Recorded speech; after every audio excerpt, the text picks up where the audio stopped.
Hello, this is Chiak. This is kind of second time trying to live stream because strangely I can't see the audio meter going, but based on the last attempt, the audio was going. I don't know.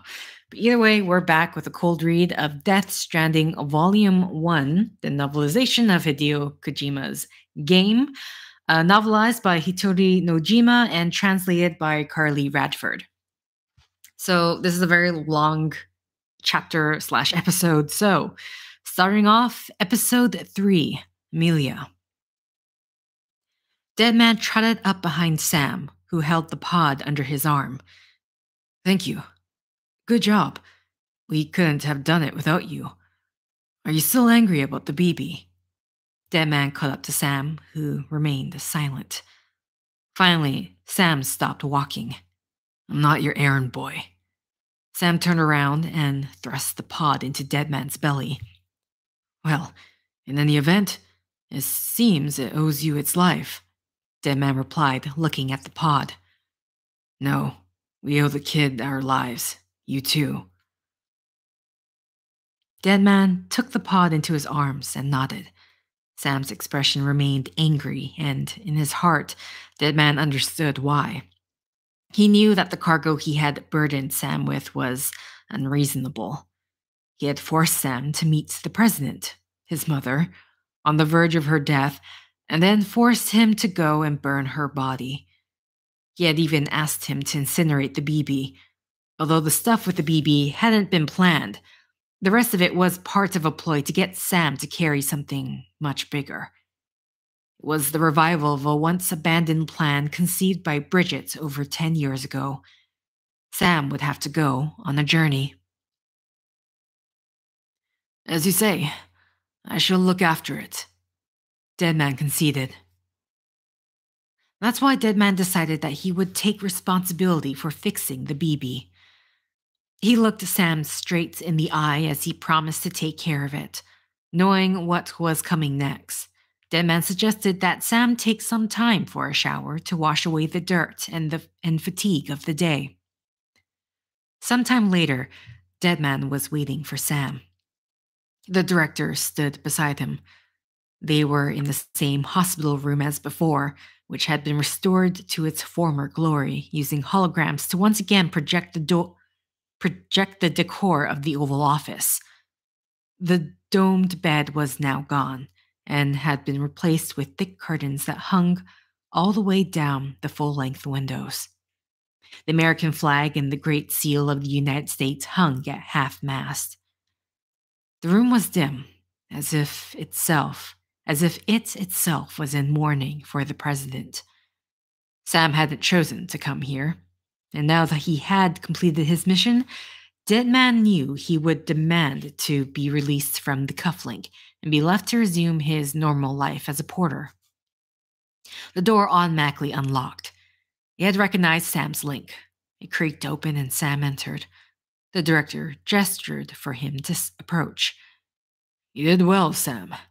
Thank you. Bridget may no longer be with us, but her legacy has a chance to live on. The director opened his arms wide as if to hug him. Sam scowled and turned on his heel. Sam, listen to me, the director shouted after him. Sam stopped. America. Reconstructionism. Her dream isn't dead. I don't want to hear it. Sam's voice was filled with fury. The director simply held his finger up and wiggled it as if he hadn't heard. Then he motioned for Sam to look behind him. This is the face of our new hope, our new America. It was a somewhat theatrical motion. At least Dead Man thought so, as he followed the director's lead and shifted his gaze. Light bloomed so brightly Dead Man felt like the air itself was alive. Eventually, he could see the form of a person inside it. It was a woman clad in vivid red clothing. Her dark blonde hair swayed as she stepped forward solemnly. Those light green eyes of hers were fixed upon Sam. It was she who was the sole light source within the room. Amelia? Sam asked. So, Sam hadn't forgotten about her after all. Not that he should have. The director nodded and gave way to the woman. My mother may be gone, but I'm here, Amelia said, stepping in front of Sam, smiling and holding out her right hand. And you, Sam? You're here too. Sam didn't so much as glance at Amelia's hand, his scowl still etched on his face. Amelia's expression betrayed a flicker of disappointment. She let out a shallow sigh and lowered her arm. Been 10 years since been 10 years since you saw each other. Oh wait. Been 10 years since you saw each other, right? And in all that time, she hasn't aged a day. The director attempted to move the conversation along. Amelia smiled again and spoke up once more. He knows why. My body's still on the beach. I don't get to grow older. Deadman had heard of her story, all about the president's daughter's unique birth and constitution. Amelia was not constrained by the time of this world. She was living in the time of the beach. That was supposedly why she never aged. Deadman joined Bridges 3 years ago, but the Amelia standing before him now was exactly the same as the Amelia that he had first met back then. But you do, Sam. You look good. Amelia stared radiantly at Sam.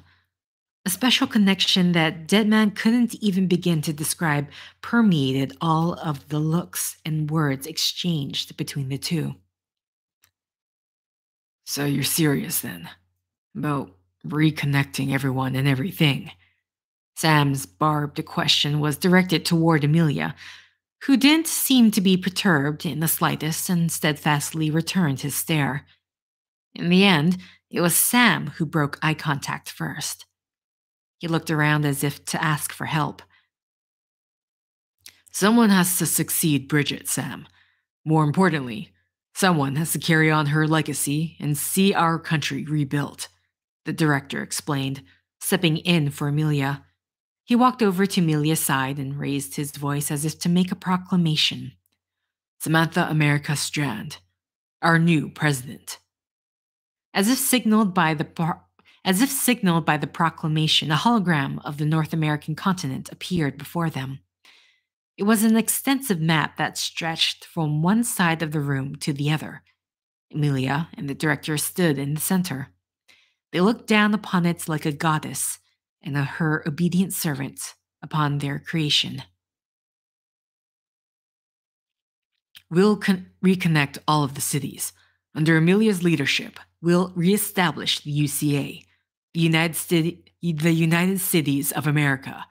This is how we'll rebuild our country.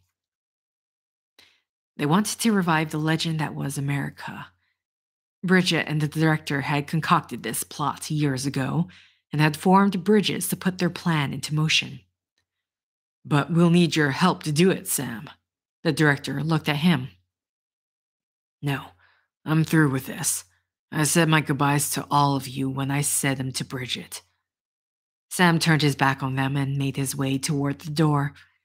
It almost looked as if he was trying to escape from the giant hologram of the UCA. We never forget about you, Sam, Amelia called out. She rushed after him, moving from the center of the continent toward the part of the map that showed the east coast. The map undulated with each step she took. You ran away. Sam stopped. You cut us off, she continued. Amelia put together an expedition. The best of Bridges won and went west. Sam turned around. His expression had stiffened. Deadman couldn't tell if he was angry or confused. Amelia spoke up to confirm that what Die Hardman had said was true. It took us 3 years, but we managed to make it all the way to Edgenot City. All the way to the Pacific? Jesus. Sam sounded surprised. He had realized that the Amelia in front of him was a hologram. It was an understandable it was understandable that he was surprised. He must have wondered how on earth such a lifelike hologram could reach here with such a weak telecommunication infrastructure. It was actually thanks to all the data on Amelia that HQ had acquired over the years. Amelia may have been far away, but her hologram had been fleshed out with locally stored information on her voice, her expressions, and her mannerisms. Bridges 1 had been split into an advanced team and a backup team when they headed out west. The main objective had been to make contact with the cities and the people scattered across the continent and approach or even persuade them to join a rebuilt America. Or rather, the new United Cities of America. At this rate, human beings, a species that requires close-knit society, at this rate, human beings, a species that requires close-knit society and cooperation to survive, were going to go extinct. That's why they had to band together under the flag of the United States of America. It was this message from Bridget that Amelia had taken west. That trip couldn't have been peaceful. They would have had to travel through BT territory and avoid the timefall. And that's not all. Radical groups of separatists, isolationists, would also have hampered their journey. The only weapon they would have had in the face of all that would have been Amelia's ability to sense BTs, along with her pedigree and charisma as the legitimate daughter of the president. As they attempted to convince people of a future with a rebuilt USA, Amelia and the others had established infrastructure and facilities along the route. The infrastructure would become the foundation of the chiral network, which in turn was to become the backbone of the UCA. The name Knot City was a title that Bridges bestowed to any city that was considering joining the UCA in any capacity. Amelia had continued her journey for 3 whole years. 3 whole years. Now it was time for Bridges 2 to deploy. But Bridget had died before they could. And what's more, the team was wiped out. The team was wiped out, and Amelia was taken. The director updated Sam on the current situation. Amelia and the others reached Edge Knot City, but that place is effectively run by militant separatists. Separatist and isolationist groups believe that nations suppressed the freedoms of their people and squeezed their rights. They were completely opposed to the resurrection of such a system, especially when it had already collapsed. One extremist group who believed in such an ideology and liked to express it through violence was a dangerous group called Homo Demens. They had no qualms about killing their fellow men, and would often leave their victims to become BTs, along with the craters in their wake. When had the finish line that Amelia and the others were aiming for become infested with those rats? I'm not being kept in a cell or anything like that. I'm allowed to use their facilities and to speak with you whenever I want. I just can't leave.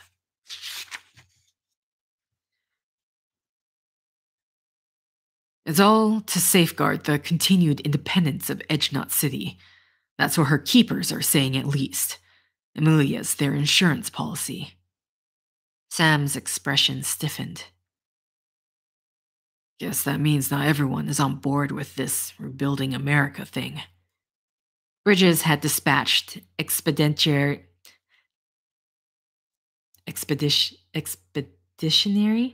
Bridges had dispatched expeditionary forces to attempt to turn their dream of American Reconstructionism into a reality. But instead, they found isolationists and separatists taking more and more radical action in retaliation. The corpse that eradicated Central Knot City had originally looked like a simple suicide. But Bridges was now of the opinion that it could have been planted by a separatist group that had snuck into the city. Amelia may well have been trapped in the city way out west, but even Bridges' home turf in the east was exposed to the threat of terrorism. If people like that were going to reject any form of connection, then Dead Man wished they would just live out their lives and keep to themselves. But since the violence and terrorist acts were also a kind of communication, didn't it mean that they also craved connection? To Dead Man, that was a fundamental question that needed answering. More than a few would rather stay isolated, keep to themselves, go it alone. Like you, Sam. They think that America can only be rebuilt by force, by men who tell them what to do, who take away their freedom, and put them in shackles, Amelia explained. And what did you put on me, huh? Sam immediately snapped back. He raised his arm to show them the cufflink. You're no better than the demons, just another kind of cult. They're not shackles, Sam, Amelia protested. They're a symbol of our bonds. Dead Man couldn't help but put a hand on his right wrist. He could sympathize with what the director was saying. Sam's feelings of opposition and Amelia's logic. Humans were human, and as such, no perfect freedom or ideal collective could exist.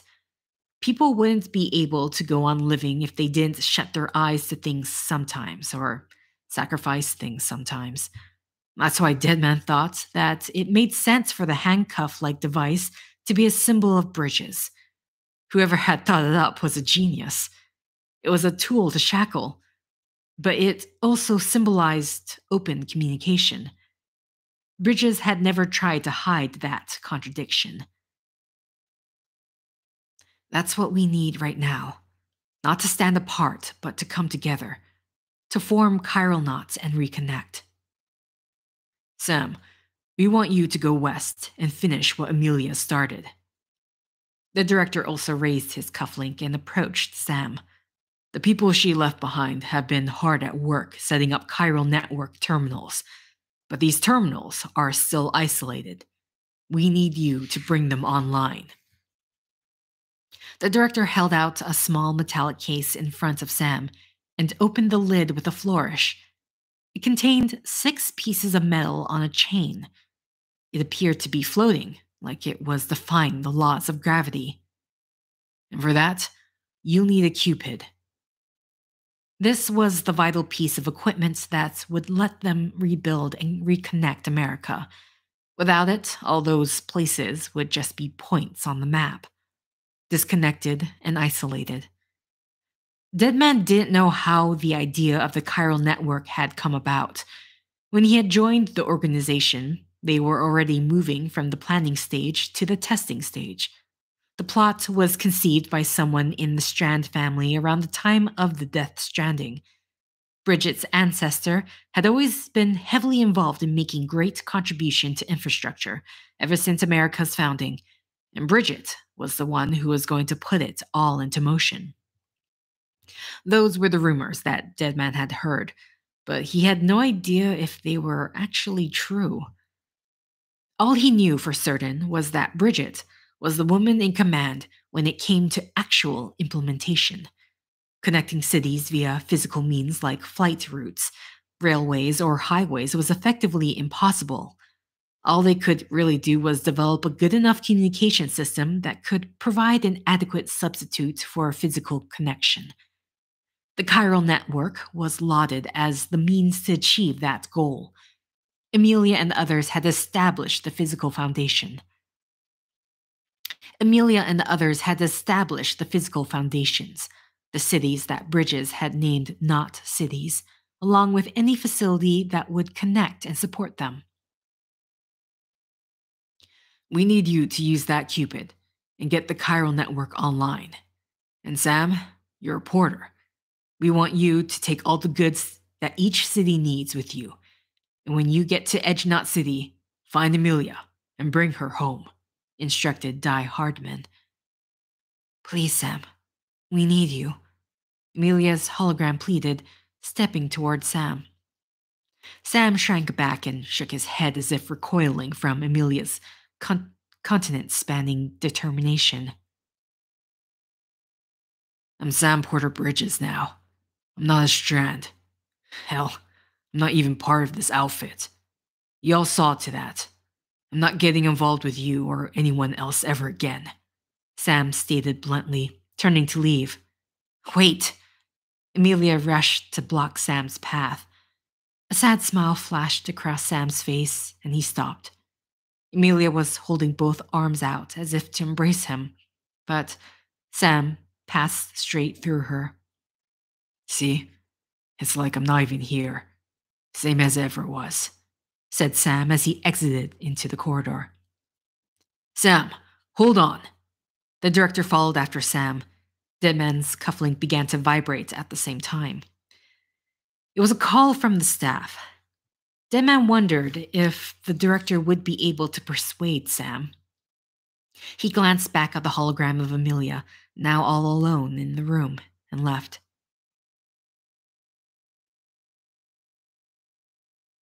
Yeah, covering the world in cable didn't bring an end to war and suffering. Sorry, I'm just trying to figure out whose voice I'm supposed to be reading here. Yeah, covering the world in cable didn't bring an end to war and suffering. Don't act surprised when it all comes apart if you try to do it again. Deadman could hear Sam flaring up at the director behind him, but he had to rush off in the opposite direction. All right, Sam. Just take it easy. The director's attempts to quell Sam's anger reverberated down the hall. You don't have to commit to anything now. Why not get some rest? That's right. You rest up, Sam. You already know what has to be done. You're the only one who can do it. Deadman was muttering to himself, his breathing getting more and more ragged as he ran, clutching his chest. He was greeted by a member of staff wearing a red medical suit. He held a pod in his arms. The BB was spinning around inside the artificial amniotic fluid, bathed in amber light, a similar color to diluted blood. Not only had it saved all their lives, it was also the only thing that still tied Sam to them. He had risked his life to protect it. The baby appeared to be recovering, and Deadman had to get it back to him. He turned on his heel and returned to where Sam and the director were still arguing. Necessary maintenance has been completed, Deadman announced over the director's shoulders. Caught by surprise, Sam fell silent. Deadman held the pod up so that Sam could see for himself. Various adjustments and fine-tunings have been made for your benefit. You can use it again. That's right, Sam. You can use it.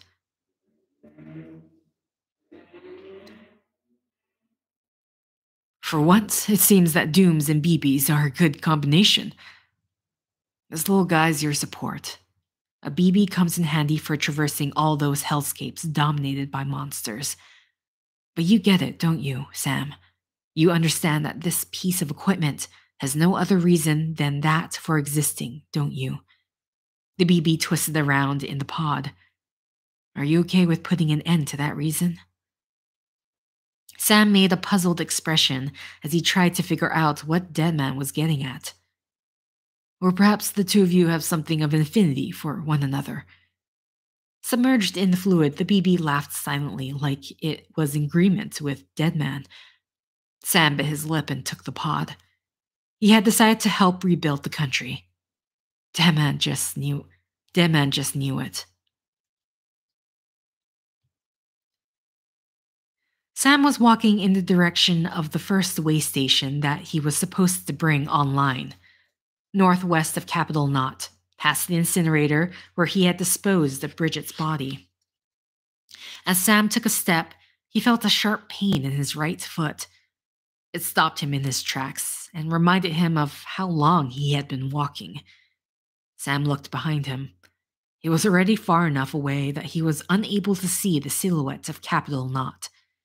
Rolling hills stretched before him.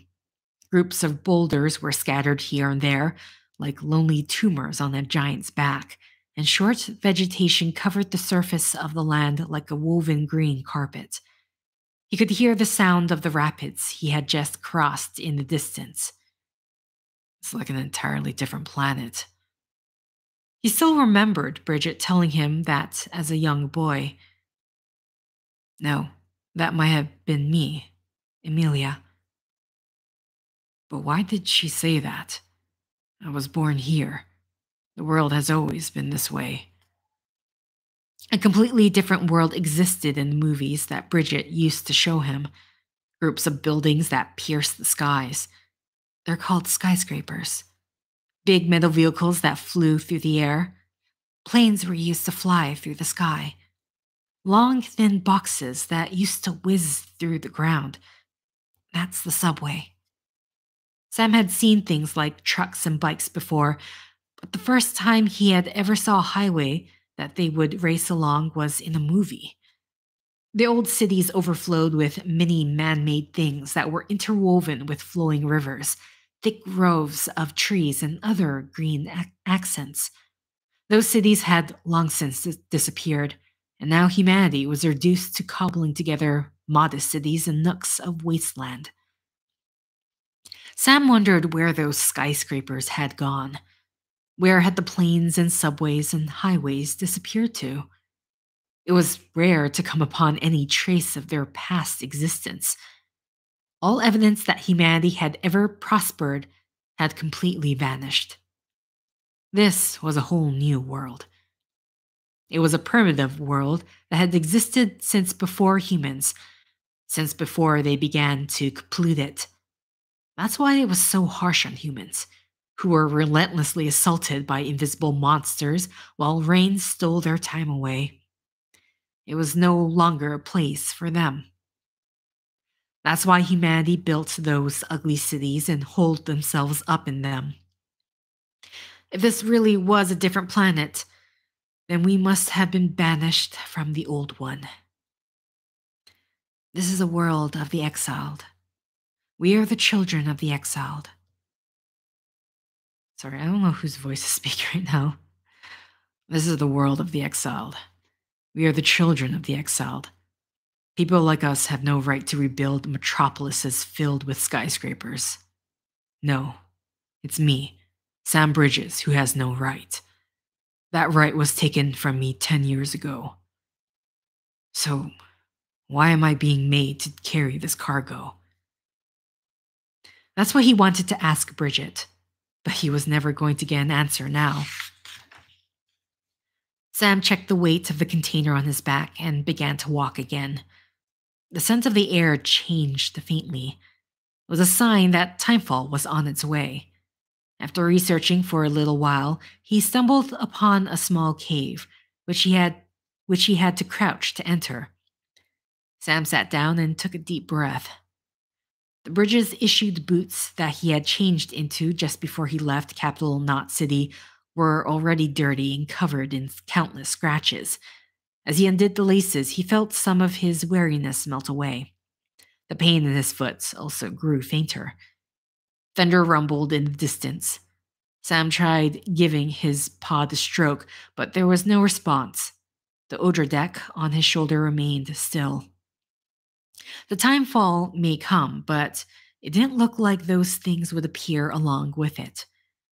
Once he had sheltered here for a while, he would complete the rest of the journey. In the meantime, he decided to catch up on some shut-eye and quickly fell asleep. In his dreams, he could smell something familiar. He could faintly hear someone singing. It was a song that he had heard many times throughout his childhood. London Bridge is falling down, falling down. How long had he been asleep? He tried clapping his face with both hands to wake up. He could hear the waves. He could hear footsteps approaching on the sand. London Bridge is falling down, falling down. His eyes was drawn to vivid red. Her blonde hair swayed in the breeze. My fair lady. Sam, listen. Emilia was standing on the sandy beach in her red dress. It's a funny word, strand. It has 3 meanings. Sam nodded. He realized that he was on the beach. It must be a lucid dream. This Amelia was one he had met before. A strand is part of a rope or bond. A huge wave surged up behind her, while stranding means being washed up on the shore. The wave crested over her head, and being stranded is when you can't go home. The crested wave broke into a million raindrops and rained down on her. Amelia kneeled down before Sam and looked him in the eye. Sam could no longer hear the sounds of the waves. It had disappeared along with the sandy beach. Now he was back in the cave. But it still feels like I'm dreaming. But it feels like I'm still dreaming. Sam, listen. I'm stranded now, Sam. Here on the shore of the Pacific, thousands of miles away. But our bond still holds. Amelia opened her arms and removed a dream catcher from around Sam's neck. When did that get there? He never hung this charm against evil spirits around his neck unless he was sleeping. Then I must still be dreaming. Amelia smiled as if she was able to read his thoughts. This was the conversation that he had with Amelia before he departed Capital Knot City. I'm probably just tuning it over in my dream. I'm probably just turning it over in my dream. After agreeing to go west, Bridges had provided Sam with time to prepare and a room in which to get ready. It was in this room that Amelia's hologram had once again appeared, this time with tears in her eyes as she called out Sam's name. Sam, listen. You are Sam Strand. No, I'm not. Not anymore. My name is Sam Porter Bridges. A tear ran down the hologram's cheek before physically falling onto the back of Sam's hand. No, this is just another illusion caused by the dream, too. Sam had already had enough of bonds and strandings and not being able to go home for a lifetime. That's why he stopped being a strand and began his life as a porter. Now it seemed that he hadn't managed to rewrite his destiny as well as he had thought. Unless Bridget abandoned her ridiculous plan to rebuild America, Sam would never be able to escape it. That was the only conclusion Sam could come to as he watched from the sidelines. Die Hardman, the director, and Bridget, when she was still alive, had wanted Sam to take on the mission to reconnect America. He was sure there had been some kind of plan in motion to guarantee things ended up. Excuse me, I'm like.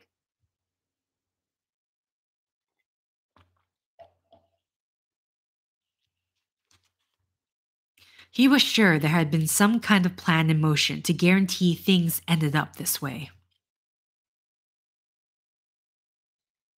You're free, but we're still connected. Don't tell me we're not. Excuse me. Those words echoed around Sam's head as if they had come from multiple apparitions of Amelia. She took Sam's hand and placed the dream catcher back into it. She went to get up and promptly kneeled down beside Sam. She embraced him and whispered into his ear, "Come back, Sam." Sam was unable to move. "I'll be waiting for you," Amelia said as she turned her back and departed. An enormous wave suddenly surged toward her like the palm of a giant and engulfed her. Sam raised his voice to make her stop. He was awoken by his own shout. Sam had fallen asleep in the cramped cave, clutching his knees. In his hand was the dream catcher. He knew he had been dreaming, but the difference between dreams and reality was getting harder to distinguish. He retied his shoelaces and stood up. Oops.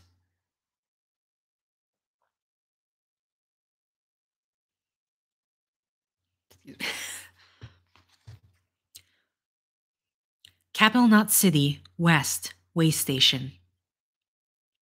The Way Station was a Bridges facility used for the relay of goods and data. As Bridges 1 had moved west, they had, they had constructed or serviced the multiple types of facilities across the continent. This was the closest facility. This was the facility closest to Capital Knot City. It was where George Baden, a man who always got up at the exact same time every day like clockwork, had found a small smear of blood on his way to the shower booth from his basement living quarters. It was a small thing that could easily have been missed had he not been paying attention. He had a bad feeling about this. Worried that someone had been injured, he decided to skip the shower and rush toward the communal area. Around this time, the staff would usually be assembling in the meeting room, kitchen area, after completing their morning duties. But George couldn't see another soul. All he could hear was the humming of the air conditioning unit. It was understandable. His teammates were probably feeling discouraged. Even he hadn't been able to get up out of bed this morning. In fact, no one could blame anyone else for not being able to make it out of bed this morning. It was the day after America had fallen. Everyone remained cocooned in their bed sheets as they tried to escape this grim new reality. He couldn't reprimand anyone for that today. George Baden looked up at the white ceiling and let out a sigh. It had been almost 3 years since Baden and his teammates from the backup team had been stationed here. During that time, there had been no worrying accidents or incidents to speak of. They were also the closest to Bridges HQ, so there hadn't been any trouble from any radical separatists either. They had maintained the facility on a skeleton crew, and although it was sometimes hard work, they had enjoyed an issue-free 3 years. 3 years after Bridget's 1 departed, Bridget's 2 had also left Central Knot City in the east and were heading west, equipped with a Cupid. The development of the Cupid tech had progressed smoothly, and the new team to transport it across America had assembled without any problems. The expedition should have been deployed on schedule. But now there had been a drastic change in circumstances. Central Knot City, home to Bridges HQ, had been completely and utterly decimated by a void-out. The news had left everyone at the way station speechless. After Baden had delivered the message, no one even had the energy to ask any questions. In the end, all he could do was dish out some smart drugs and tell the team to get some rest.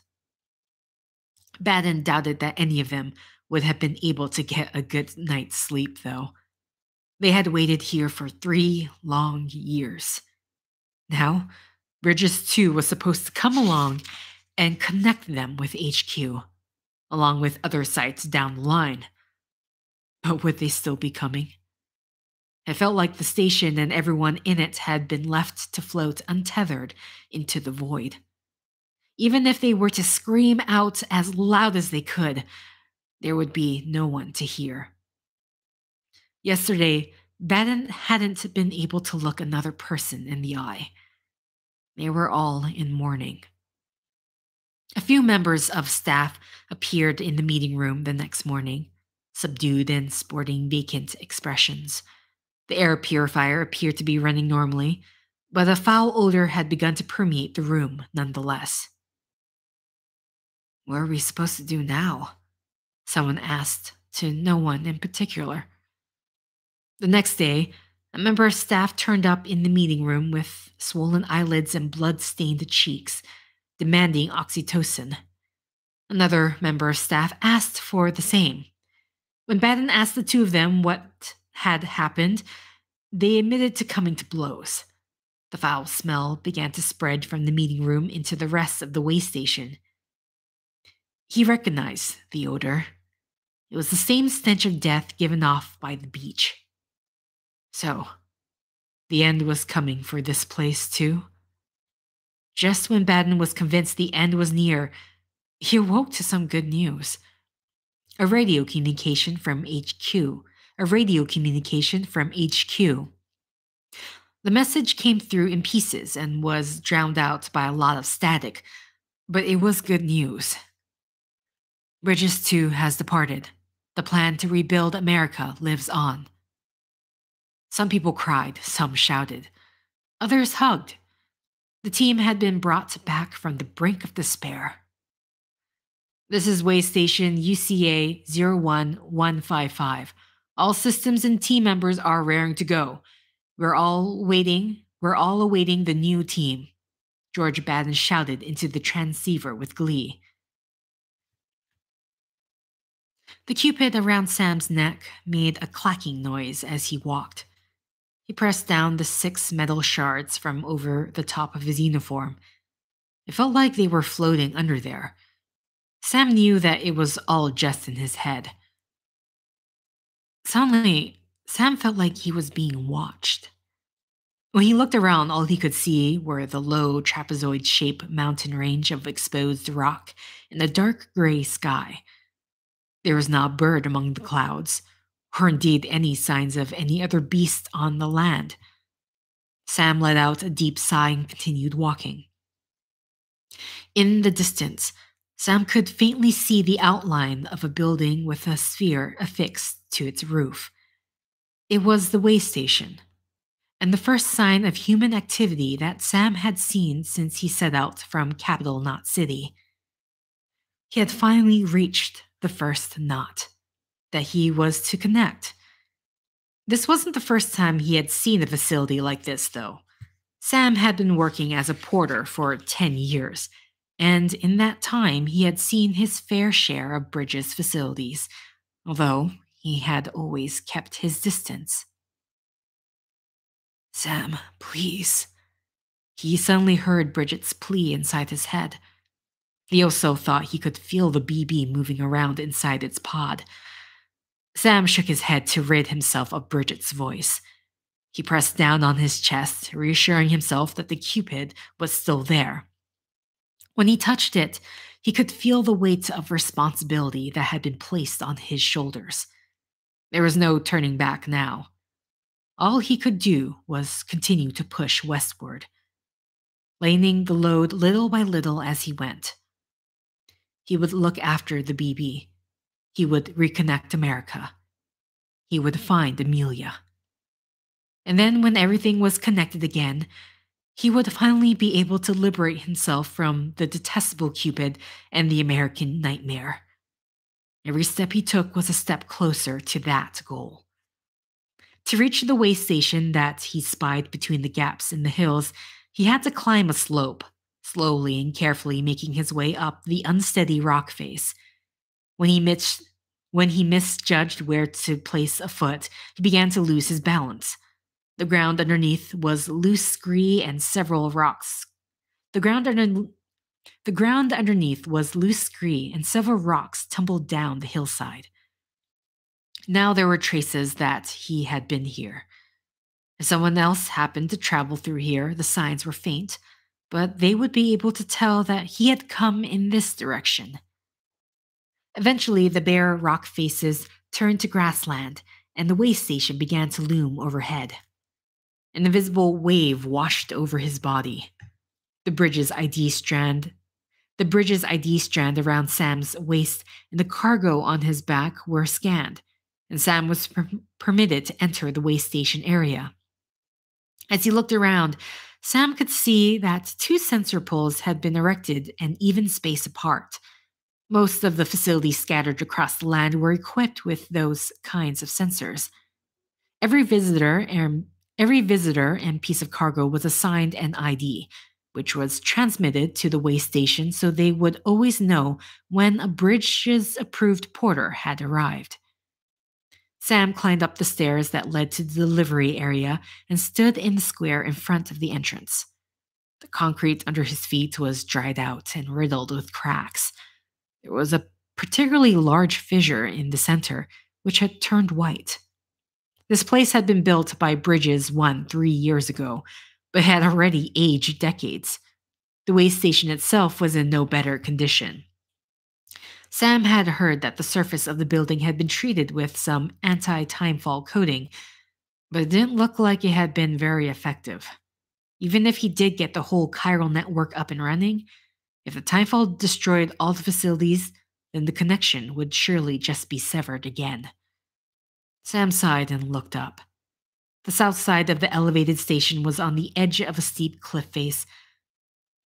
The south side of the elevated station was on the edge of a steep cliff face above a coursing river. He could hear the roar of the waters all the way from here where he was standing. Sam speculated that the river probably hadn't even existed before the Death Stranding. He didn't have any proof or anything, but that's what he would have guessed. The river was not the only strange new thing. The world had become a primeval wilderness. The continent wasn't dotted with the continent wasn't dotted with rounded boulders smoothed by millennia of exposure to rain and snow, but jagged rocks of hardened magma that had violently erupted forth from the Earth's crust. Even the riverbanks were roughly hewn, yet to be tamed by the current of the waters. It was like the Earth had been torn to pieces and smashed back together, with the water simply forging its own path through the cracks left behind.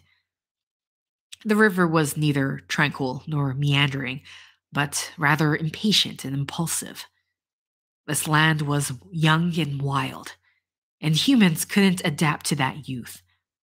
Still, the timefall was attempting to propel this world quickly from youth to adulthood and drive an elderly and decrepit humanity all the more quickly to the brink of death.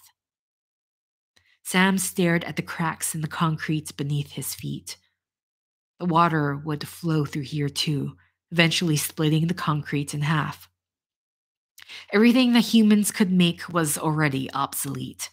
It didn't matter how high-tech the invention was, it was dwarfed by the scale and force of the natural world. Sam found himself sighing. He was by no means an old man, but sometimes he sure felt like it.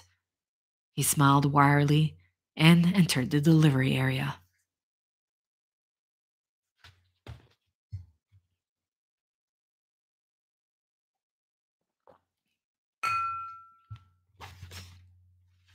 I still got a long way to go.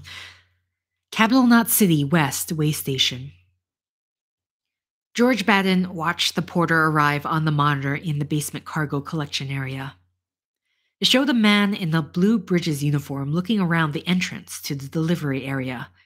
When the alarm had sounded to notify them of an arrival, Baden could hardly contain himself, knowing that Bridges 2 had finally arrived. But when he looked at the monitor, it seemed like he had jumped the gun a little. The porter didn't belong to any kind of caravan. In fact, he was all alone. It was unusual to see lone porters. It was unusual to see lone porters even for normal deliveries. Baden supposed that they may have been short-staffed after the tragedy in Central Knot City. But still, he was grateful. They had run out of oxytocin, and even though the staff had rejoiced when they heard about the departure of Bridges 2, they were still worried about that. Baden could thank this man enough. Baden couldn't thank this man enough. Once the porter had entered the delivery area, he operated the cufflink on his wrist and requested access to the delivery terminal.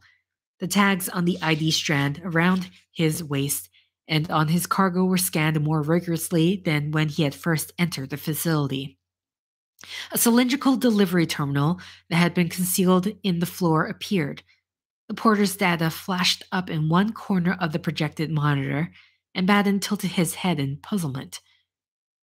It must be a system error. Must be a system error. The man's name was Sam Porter Bridges. He was a porter from Bridges and the sole member of Bridges 2. There was no way there could only be one member of Bridges 2. The monitor showed Sam unloading his baggage to complete the delivery. The goods were scanned for damage and freshness, and whether they were carrying any bacteria or contained any explosives, before being sent to the back room. When they took one of the containers and looked inside, The goods were in perfect condition. There was hardly any damage at all. George Batten booted up the hologram equipment and began to speak to the porter. Sam Porter Bridges, you made it. Sam looked in the direction of George's voice. In front of Sam was a low-resolution hologram of George Batten. Direct contact between external porters and the facility's staff was prohibited. No matter how many layers of protection you had, there was always the risk of viral infection or an attack by someone with malicious intent. At first glance, those were the main reasons why such a rule might be required, but in reality, there was another underlying reason. They were actually kept apart because once people became used to only maintaining human relationship with the others who had okay, what? They were actually kept apart because once people became used to only maintaining human relationships with the others who had been isolated with them, the introduction of someone new could cause incredible stress. Thank you, Sam. These smart drugs that you have brought us are going to help us feel back to normal. George Batten's mannerisms seemed a little exaggerated, but it must have been stressful to meet with someone unfamiliar to him. But he was managing to communicate with Sam well enough so far. By the way, there's something else I would like to ask. By the way, there's something else I would like you to tell me. When is Bridges 2 coming? George asked. Sam grimaced uncomfortably on the monitor. He fingered something near his chest and took it out from underneath his uniform. It was several shards of metal. Maybe the monitor was acting up. Does this mean that you're... Sam nodded and held up the 6 shards of metal on their chain. You're really all alone? Are you going to connect this whole damn continent up by yourself? Batten's voice was shrill with excitement. On the monitor, Sam waved the metal shards to try and move the conversation along. All right, I know. Then get us all linked up with that Cupid you got there. Sam nodded. Batten bit his lip. Before he knew it, tears were running down his face. Even if he tried to wipe them away, they kept coming. He had been waiting for this moment for 3 years, and he couldn't hold back his suppressed tears any longer. All right, link us up. The hologram of George Batten bowed its head. Sam took the Cupid from around his neck and inserted it into the port on the device. The metal pieces floated as if they had forgotten their own weight and emitted a dim light. The light grew brighter, engulfing both Sam and the device. He felt himself begin to float. It was a similar sensation to that which he had experienced when he connected to the BB. It wasn't uncomfortable per se, but it wasn't pleasant either. It felt like he was drifting away from the world of the living and being reeled in by the world of the dead. The haziness stretched out over Sam's sense of reality and brought him both unease and a feeling of liberation. The BB let out a soft laugh.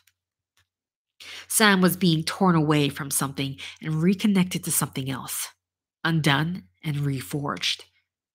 Thank you so much, Sam Bridges. The low-resolution hologram that looked like it had been made from children's toy blocks sharpened into a more realistic 3D image. It was a byproduct of activating the chiral network with the Cupid. Now he could see more detail. Sam noticed the tears rolling down Batten's face. Sam felt a twinge in his chest, lightly slapped at his face with both hands, trying to knock some sense into himself. So, you're really Bridges too? Batten's voice was still trembling a little. Sam silently nodded. His own composure was threatened upon seeing the hologram's tears and hearing the other man's trembling voice. Sam had been thanked countless times after successfully delivering goods. 1 or 2 of his clients had even shed tears, but he had never felt so moved by such a reaction. Connection to capital, not city confirmed. We've connected to the UCA. We're part of America. I don't know what to tell you, Sam. We were scared. We were lonely. We haven't been able to go anywhere, but this is a huge relief for all of us. He didn't need to be that grateful. All Sam had done was pick up a pack and carry it here. Sam was feeling every bit as awkward as Baden was joyous. He wasn't heading west to reconnect America. He was doing it for Amelia's sake. He was doing it so that he didn't need to abandon this BB to decommission. And he was doing it so that he could liberate himself from the heavy profile that he had been conned into carrying. Once he reached the West Coast and fulfilled his promise to Bridget, he would be free. He was in this for himself. That's why he felt so guilty to be thanked like this. Sam tried to depart before his composure crumbled. Oh, hold on a second, Sam Bridges. George Baden's voice stopped him in his tracks. You're headed for the distro center west of here next, right? That was indeed what Die Hardman had instructed him to do. Sam turned around and nodded. In that case, could you take these with you? An order was displayed on the monitor of the delivery terminal. It showed the client, the delivery address, and the cargo, the same screen he had seen countless times before as a freelance porter. It made sense. He couldn't just turn up at the next location empty-handed. He actually felt better about heading west as a porter, even if he acknowledged that it was a lie. Sam fiddled with the terminal and accepted the order.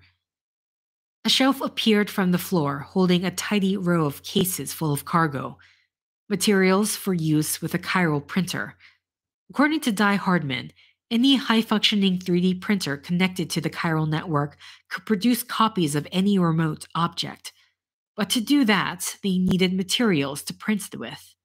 Several types of material, like heavy metals, light metals, and ceramics, were therefore stored separately in each case. Was Bannon asking Sam to take all this with him, though?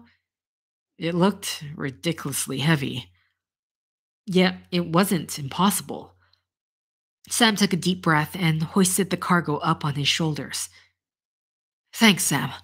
I know I probably don't need to tell you this, but there are mules up ahead. By mules, Bannon meant porters who had been consumed by their irrational obsession with their deliveries. Known as porter syndrome, mules felt compelled to steal the cargo from other porters, even turning aggressive, stopping just short of murder in their hunger for new packages. Sam knew. He turned toward the hologram of George Bannon and raised his left hand.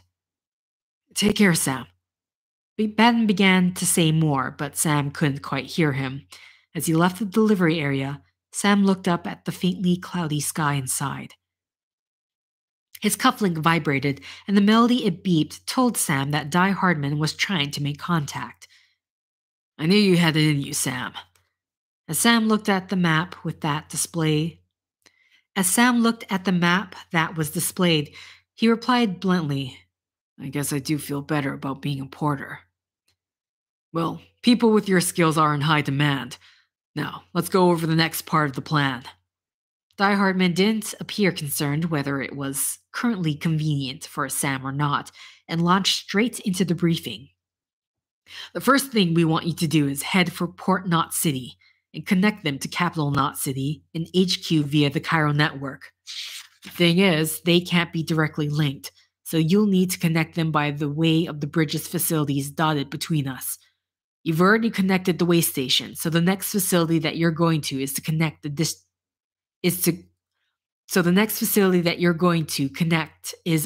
center.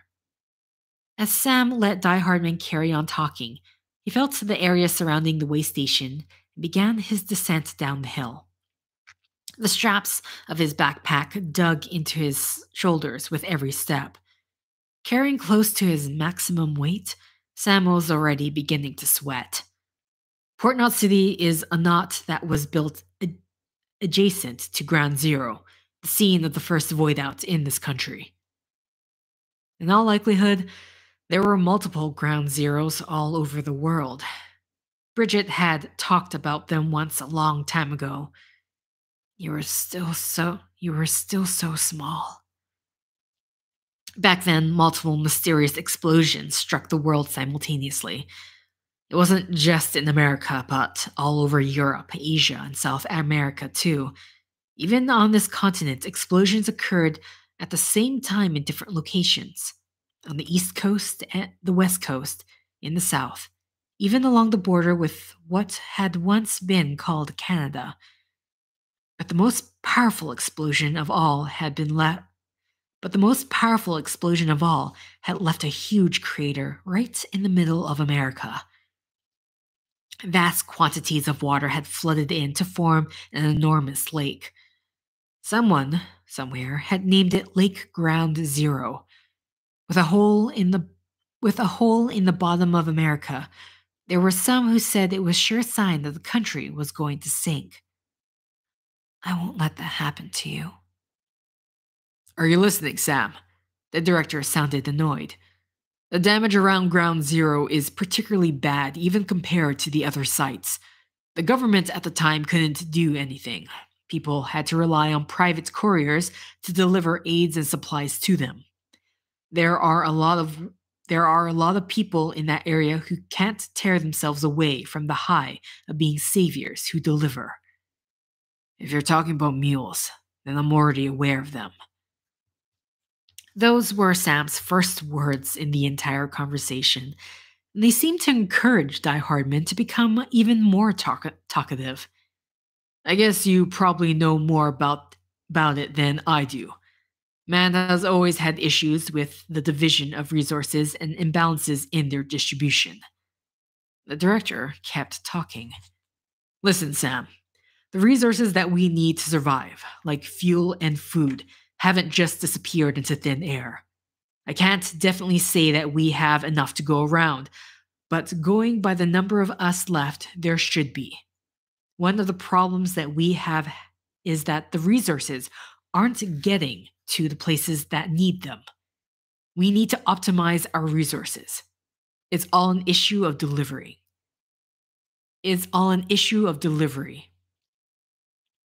So that's why we ended up with people like mules. Sam took note of where the director was headed with his lecture and came to his conclusion for him.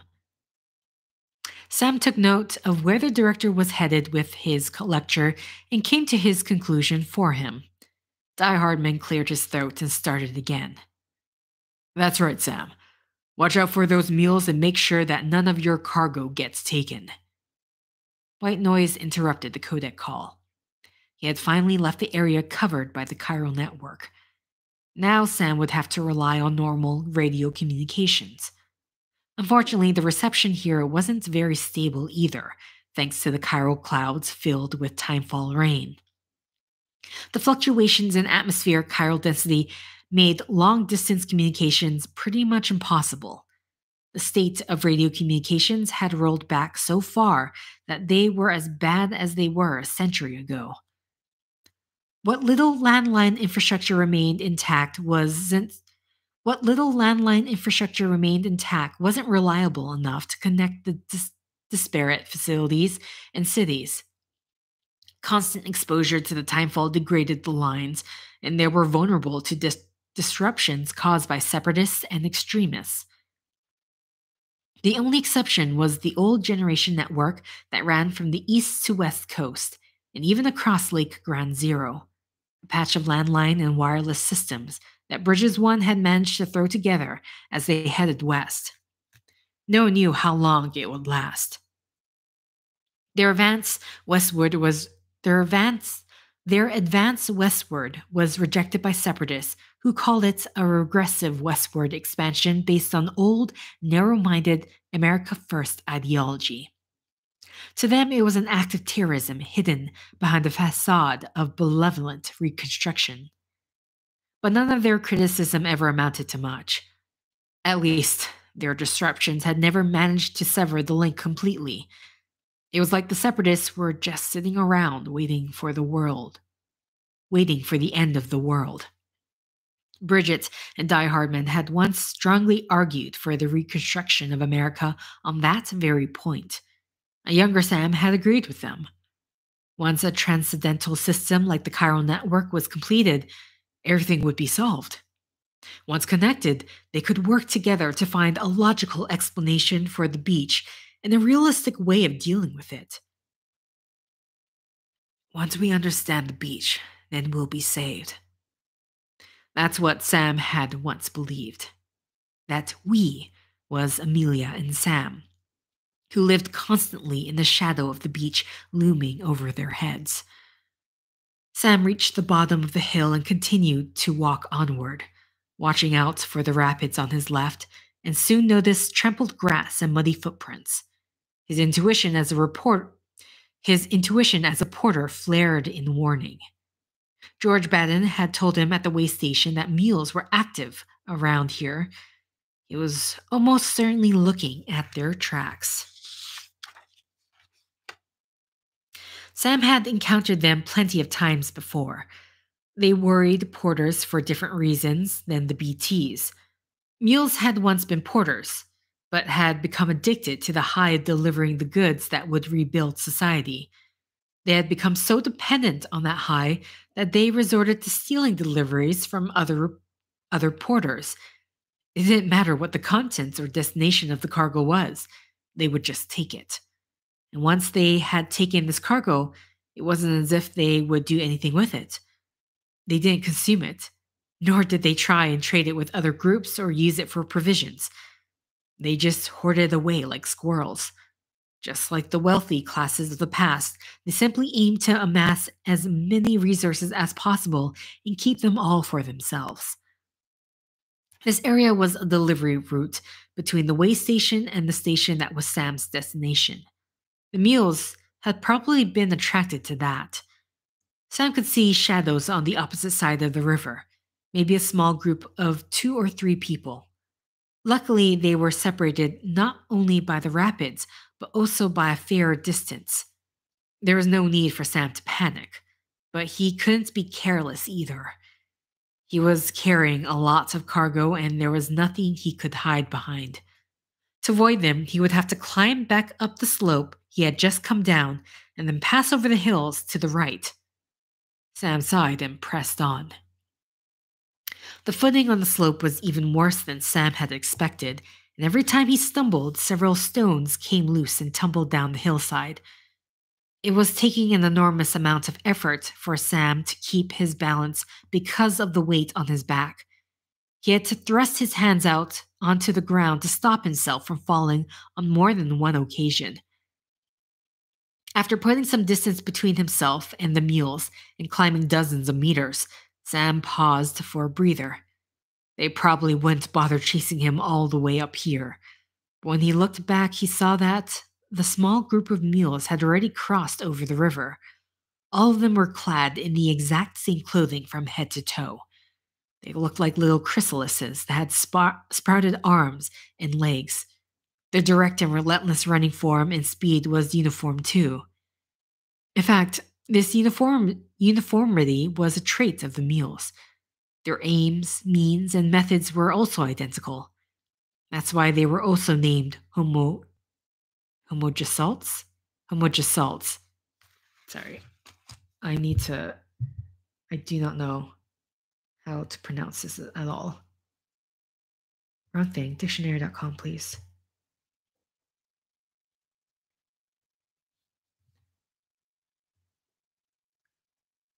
GEST. Gestalt.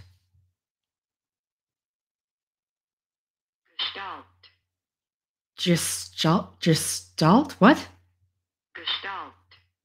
Am I hearing that right? Gestalt. Gestalt. That's not forming in my mouth.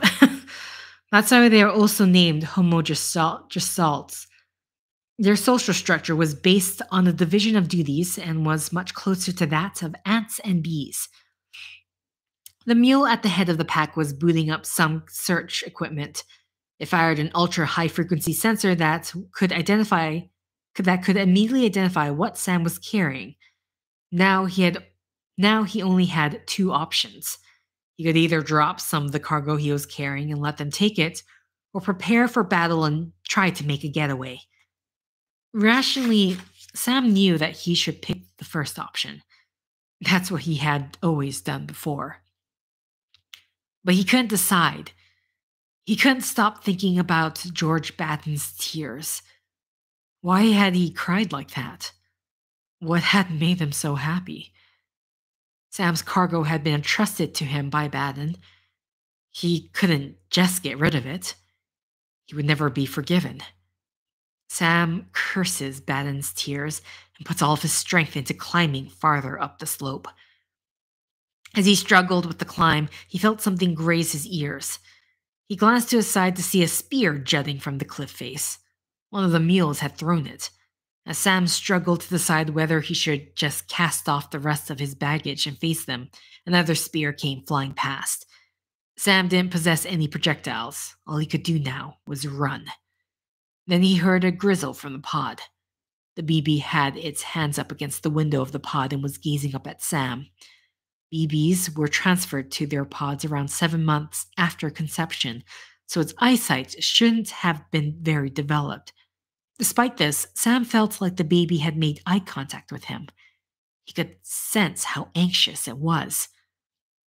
The air current changed and brought a rust-like stench with it. When Sam looked up at the westward sky, he could see muddy-colored clouds loosely swirling into a vortex. It felt like he was witnessing the birth of some gigantic creature, something stupendous that would be depicted in legends. The clouds that brought the timefall didn't blow in on the breeze. They formed and rumbled according to their own laws and dynamics. There was a flash of light in the center of the vortex, followed by a clap of thunder as loud as a dragon's roar. An upside-down rainbow spanned the sky. The BB trembled with fright, and the order deck on Sam's shoulders sprang to life. There was no mistaking it. These were signs that BTs were coming. The mules who had almost caught up to him turned back in a panic. The BTs were a threat to them, too. A moment later, Sam felt cold raindrops against his cheeks, and the timefall began to pour down like a waterfall. The BB cried out, and the odor deck spun around wildly. Sam felt dazed, like he was intoxicated. The sound of the raindrops pattering against the hood covering his head grew intermittently louder then quieter. The world twisted itself into the perspective of an abstract painting. The worlds of the living and the dead were converging, and Sam was stripped of his senses. He couldn't tell where he ended and the world around him began. He closed his eyes tightly and took a deep breath to try and regain some control. He tried listening for the beating of his heart over the sound of the thunder and the rain. He centered himself. Sam reopened his eyes. There was no more fluctuation in his consciousness or vision, and everything appeared back to normal. "Come on, BB." Sam stroked the pod as he muttered encouragement. The older deck formed itself into a cross shape as it found something, warning that BT was creeping up on Sam from behind. He had to get out of here. Deciding on the course of action, he got down low and covered his mouth with his right hand.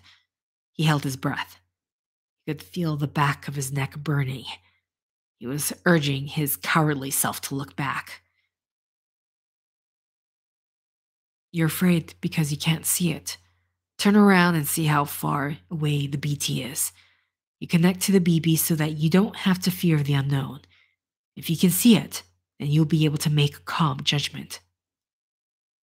But he just couldn't do it. If he moved so much as a muscle, the BT would sense him and attack. The dead couldn't see people either. They just blindly waved their invisible arms around, attempting to snatch up the living and fulfill their sole desire of returning to the world of the living. That's why the trick was to hold his breath as long as he could and get down low to hide his presence. You can repatriate. You shouldn't be scared of a void out, should you? But then again, one mistake and you'll end up drilling another crater into this country. Who knows how many would die? You're so conceited. How could someone who can't die possibly know the fear that BTs bring? That's what was driven into Sam when he still worked for Bridges. That instructor whose name and face Sam had long forgotten hadn't died. But Sam had. As a repatriate, he had come to know the repulsiveness. As a repatriate, he had come to know the repulsiveness that drifted in the space between life and death. That was something that Sam couldn't tell anyone. They would never understand. Long ago, he had wanted to be understood, but now he accepted that he wouldn't be. From the corner of his eye, Sam saw the ground sink silently. Even that slight rotation of his eyeball was enough to attract one of the BTs. The outline of a large handprint appeared in his direction. The handprints moved closer, right hand over left as if probing for him. It took all of Sam's willpower to not surrender as his lungs begged for air. The sweat on his brow and the tears from the antigen-antibody reaction ran together and merged with the droplets of timefall. The handprints were almost at Sam's kneecap. It felt like time had stopped. He was in a standoff with their invisible owner. Sam continued to hold his breath, but he was already at his limit. His vision was tinged with the color of blood. He felt like his head was about to burst. His body was crying out for air. Without thinking, he bit down harder on his lip. He tasted blood in his mouth. It began to drip down from his chin. Sam sensed that the BT was confused and it began to back away, moving in the opposite direction.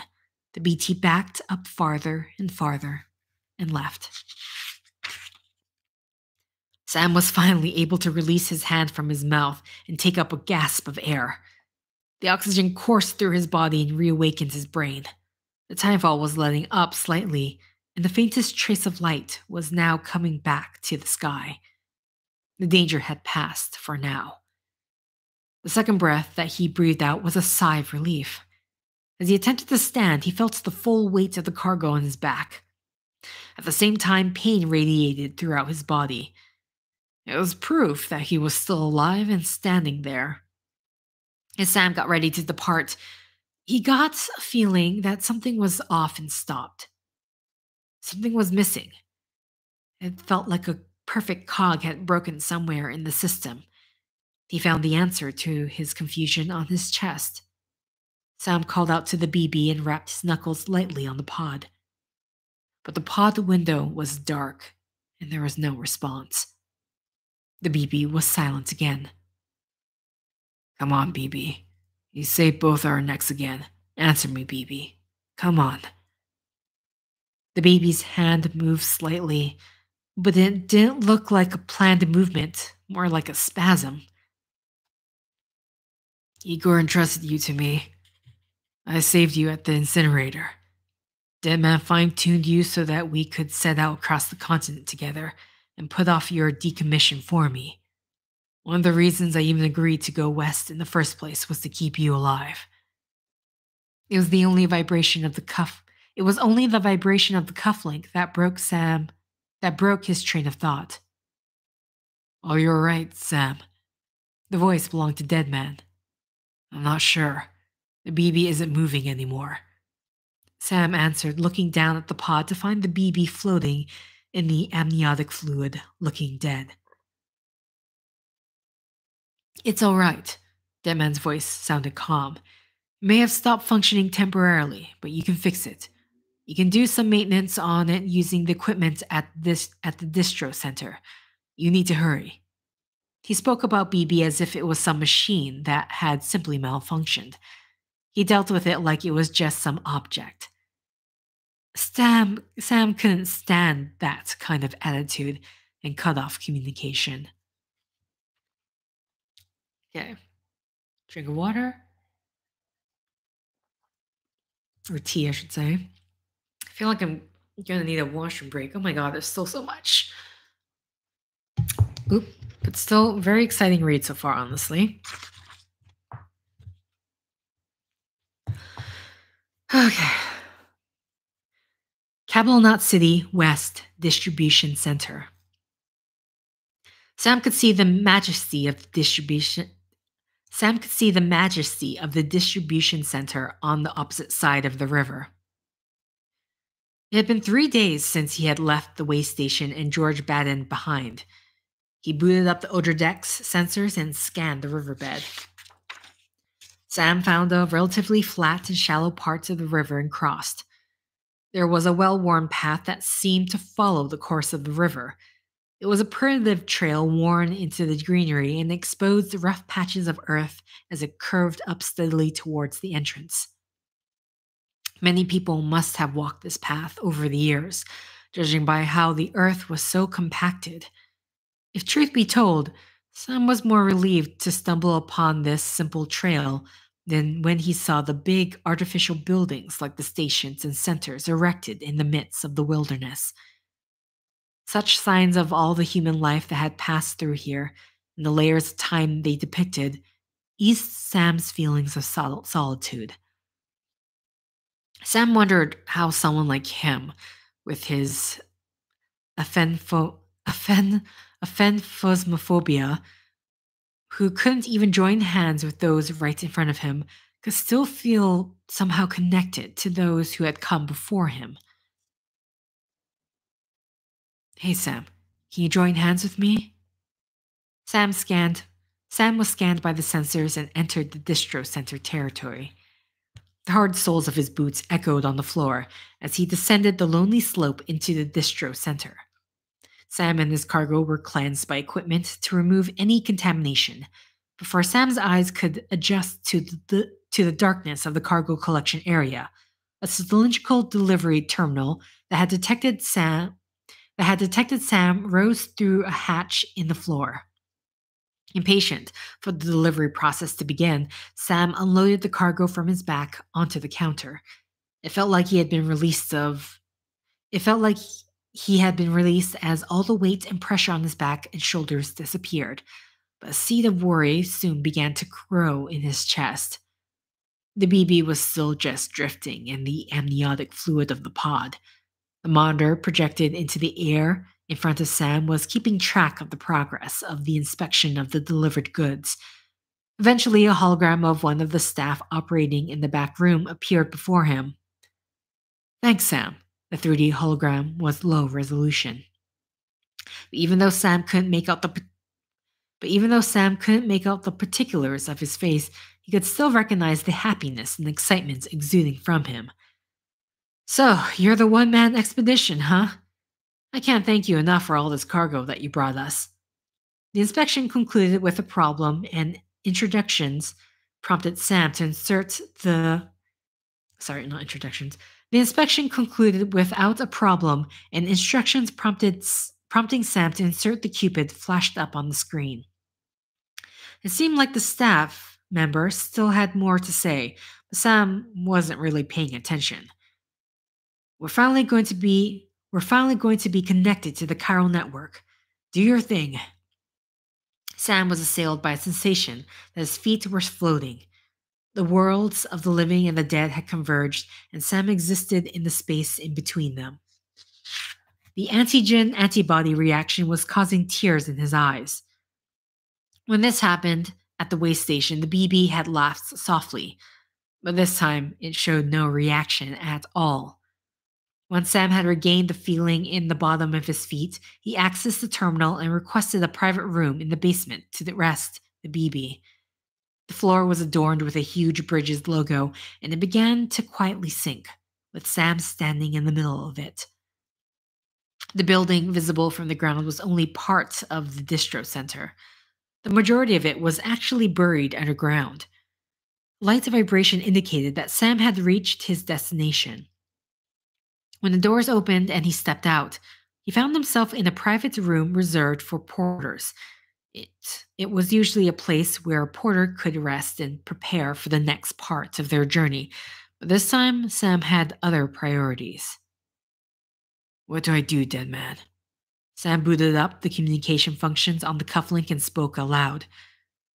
Sam, first you need to remove the pod and connect it to the incubator. Dead Man's calm voice replied. There was a toilet and a shower booth opposite the door.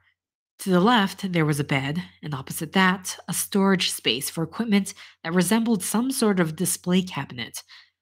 The medical equipment next to it must have been the incubator. Just as Deadman had instructed, Sam removed the pod and tried to look inside. The BB on the other side of the smoky glass didn't move. Sam connected the pod to the incubator, praying for a miracle. Like that. Wait. Like that. A voice suddenly rang out from beside him. When he looked around, Sam found himself standing face to face with Deadman, who was looking at the incubator. Now that this facility was connected to the chiral network, they too could receive chiral holograms. Deadman looked Sam in the eye. Sam could almost believe Deadman was actually in the room beside him. A temporary excess of stress. It's triggering autotoxemia. Easily addressed if we return it to its mother's womb. Deadman quietly sighed and nodded. She's located in the capital Knot City ICU.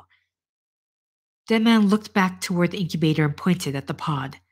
Brain dead, of course. So she's a still mother, Sam muttered. He had heard of those. Correct. The still mother's womb facilitates a connection between the world of dead and the BB, and you, in turn, connect yourself to a BB, granting you the ability to sense BTs. Sam had heard this story before. It was because BBs connected people to the world of the dead that their use was not recommended for peoples with dooms. But he had never heard why they had that kind of ability in the first place. These pods were designed to simulate the conditions inside a still mother's womb. BBs need to believe they're in one at all times to function properly. Deadman's arm slipped through the incubator partition and then through the window of the pod. Sam could see him twist his wrist and operate his cufflink. However, we can only maintain this deception for so long, which is why we must periodically update the environmental data by synchronizing it with a still mother via the chiral network. Deadman's hand continued to work away as he spoke, making adjustments to the pod remotely. Previously, we had to connect the pod to the mother with a wire to get them synchronized. But if you're inside an area with the chiral network, there's no need to do that. Luckily, you just link this area up to the network. Light began to fill the interior of the pod and spilled from the incubator. As soon as Sam felt something weird in the depths of his nose, his eyes began to well up. Deadman's form began to warp unnaturally, and the upside-down rainbow straddled the room. The chiral network had connected the BB to its mother in the capital Knot City. I'm reconfiguring the settings based on the latest data. The autotoxemia will be taken care of by returning the BB to the womb of its mother. If this was a real baby, it still wouldn't be able to survive outside of the mother yet. So that means the anti-BT sensor system that uses BB was formed by tricking them, huh? You still haven't been born. You're still in your mother's belly, connected to her. They were trying to protect the world of the living based on a lie.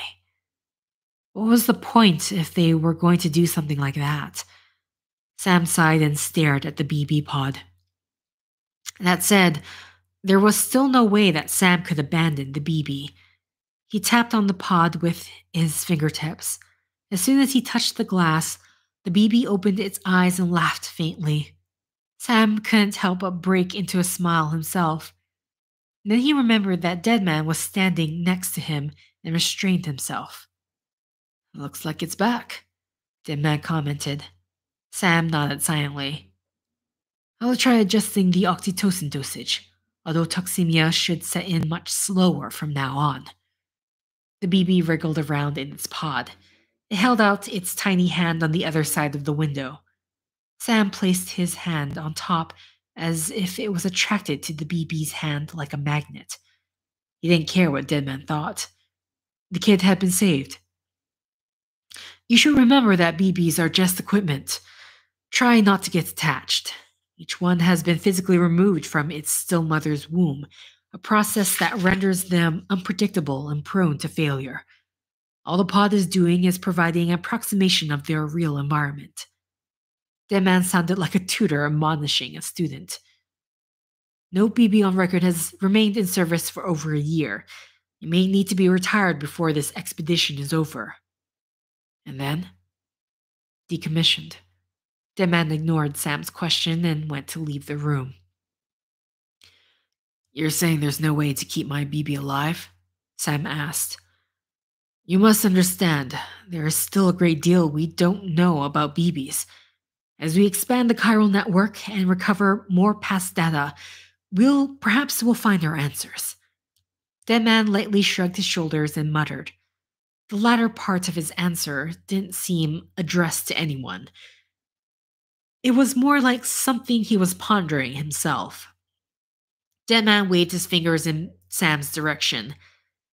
Anyway, get some rest. Now that your BB is sorted, it's time for you to recover. You must be exhausted. Your next destination is Port Knot City, and it's going to be one long walk, so rest up and get your strength back. Good night, Sam. The man disappeared without a sound, leaving only a smile. Okay, I just desperately need.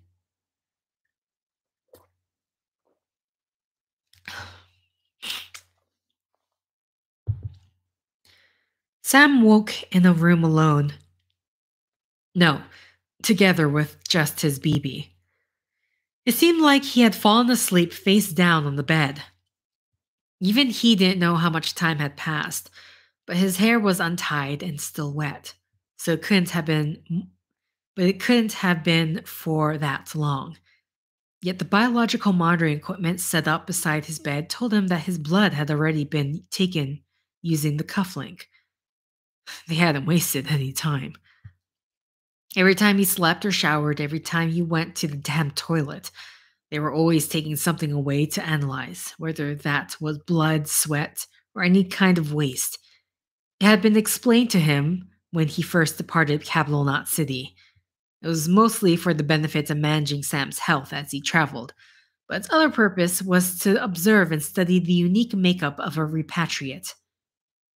If everything went to plan, then they might be able to use that analysis to see how this world, the sea, the beach, and the world of the dead were all connected. Someone named Hartman had informed him of this plan. Sam remembered that startlingly intelligent light he had glimpsed in that pair of eyes set deep behind a pair of spectacles. It coexisted with a curious sense of resignation, like they had witnessed the end of the world. Sam had only interacted with the man as a relatively low-res hologram, though he had apparently been by Bridget's bedside as a hologram when she died. But Sam at least remembered that much about him. It was why Hartman had given him such an uneasy feeling. It felt like he could see into a part of Sam that Sam didn't even know himself. Something dormant deep inside. Something that would spill over to the surface through countless blood vessels and pores before it wrapped itself around Sam's body, bound him, and rendered him immobile. Like a venomous spider caught in its own web, killed with its own poison. Sam found it increasingly difficult to breathe just thinking about it. Before Sam knew it, he found himself clutching at the dream catcher around his neck. That's what I gave you. A talisman to turn all your nightmares into peaceful dreams. The light in the ceiling flickered out all of a sudden, but by the time Sam looked back up, they had already turned back to normal. The bridge is falling down, falling down.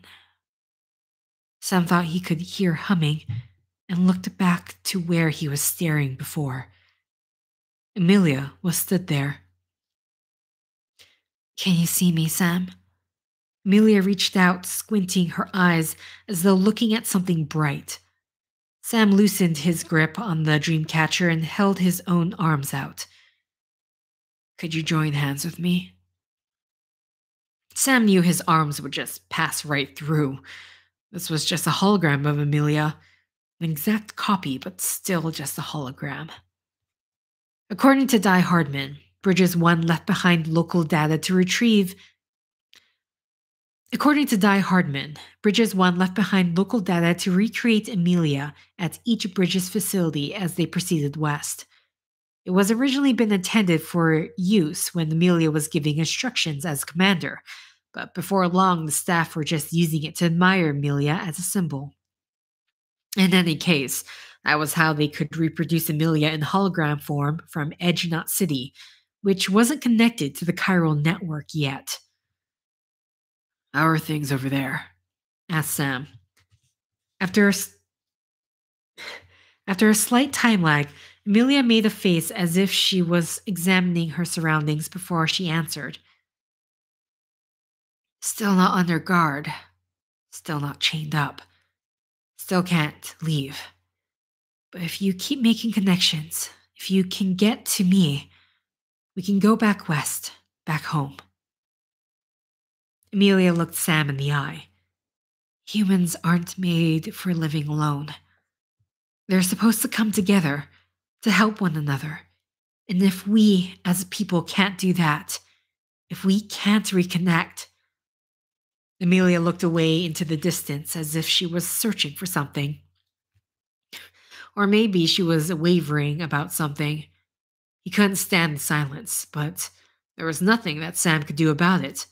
All he could do was stare blankly at the gold necklace hanging around Amelia's neck, strings extended out from the main body of the necklace, swaying around Amelia's chest like the rays of a rising sun. It resembles a Q-pu, a recording device made of knots used by the ancient Incas. It's like Bridget said, extinction, Amelia finished. Rebuilding America isn't going to get rid of the BTs. As long as they're still around, there's no escaping it. It was a fair argument, but Amelia simply smiled. But at least we'll have hope. Sam, I'll be waiting for you. Come find me. The EKG was shrieking. It was flatlining. Dar Hardman stood next to the bed, glaring at Sam. He was late. The president was dead. Sam was shocked into silence as a door opened behind him and Deadman came rushing in. What have you done? This is all your fault. That's not true. As he tried to protest, a man and woman appeared, flanking Die Hartman's left and right side. It was Hartman and Mama. You have to atone for it. We want you to atone for it. Bridget died because you kept running away. Sam, you have to take responsibility. He closed his eyes to try to suppress the dizziness. Are you going to run away again? He heard Bridget's voice and opened his eyes. He had clapped his hand over his mouth and was desperately holding on to prevent himself from screaming. Everyone was wearing masks like Die Hardman, even the bedridden Bridget. You didn't do anything wrong. I'll be waiting for you. He could hear Amelia's voice from the direction of the door. Let's run away. Let's get away from this place and this nightmare. When he turned around, Amelia was standing there. But then he heard the shriek of the machines again. Come on, Sam. I'll be there to get you. Amelia put the mask back on. The shriek was deafening. He had only just realized that it was coming from him. When Sam woke up, he was clutching the dream catcher so tightly that his right hand had gone numb.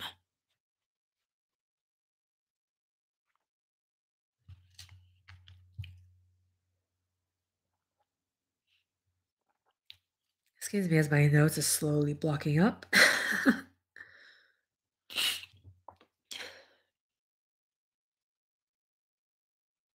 God, how long is this chapter? I feel like I'm not making a dent at all. I have to believe I am. Okay, sorry. Just taking a slight breather here. I can actually feel the tiredness coming back. Okay. East of the United States of America. The southern sky glowed red in the middle of the night. Someone had said it was because the city had been burning down there for over a week. Victor wondered if he would be able to get warm if he got close to the burning city. As he rubbed his fingers to try and bring back some of the sensations stolen by the cold, and tried to imagine toasting them beside the inferno, he heard a small groan from his little brother, whose head was nuzzled against his chest below his armpit. Igor must have been having a nightmare. His little brother's eyes were shut tightly as he clung onto a small astronaut figure hung around his neck. Victor had the same figure. It was a hero to them both. The astronaut was the main character from the brothers' favorite game, a knight of the universe called Ludens. Instead of a blanket, an adult's coat was drawn up to his chin. Their noses were assaulted by the stench of rotting blood and flesh. It was a coat they had stolen yesterday from a dying man who was no longer able to move. In the bathroom behind the gas station, both the door and the toilet were broken, and there was no water to be found. A smell of mixed urine and feces kept everybody away. That's why it was the perfect place for two young brothers who were all alone in the world. He wondered how long it would be until morning came. That was all that Victor Frank could think about as he ground his teeth to try to keep the cold at bay. Victor was 6 years old, his brother, Igor, 4. And to them the night seemed to go on forever. Once morning came, Victor dragged a grumbling Igor east. If they went east and reached the coast, then they would manage somehow or other. Victor had heard someone say so.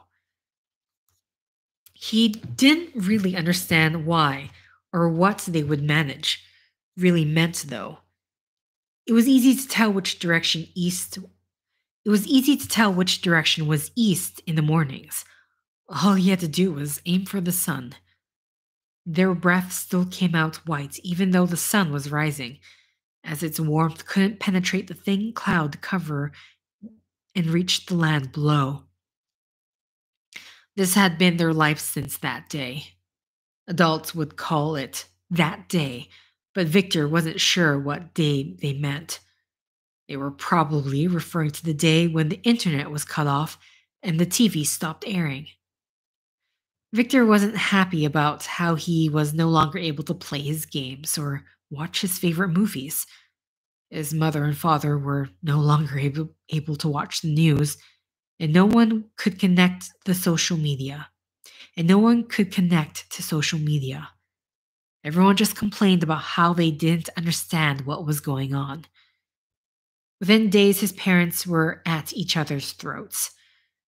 Victor's little brother was only 4 years old, so he would get scared and cry when his parents began yelling at each other. Victor began to despise his parents for it. Now he understood why they argued. They were scared. There had been explosions all over America, and no one was sure what had caused them. All branches of the government had been completely disabled. The USA was tearing at the seams and breaking apart. Strange rumors and unverifiable information permeated through the cities at astonishing speed. Citizens grew increasingly suspicious of one another and were overcome with anxiety. First, they claimed the explosions were part of an attack by some country. Then they said that a natural disaster had struck, affecting the entire planet. Then it was the wrath of God, revenge of the dead. Then the rumors spoke of how the dead must be incinerated or we would be overrun by them. They said this place would eventually belong to the dead.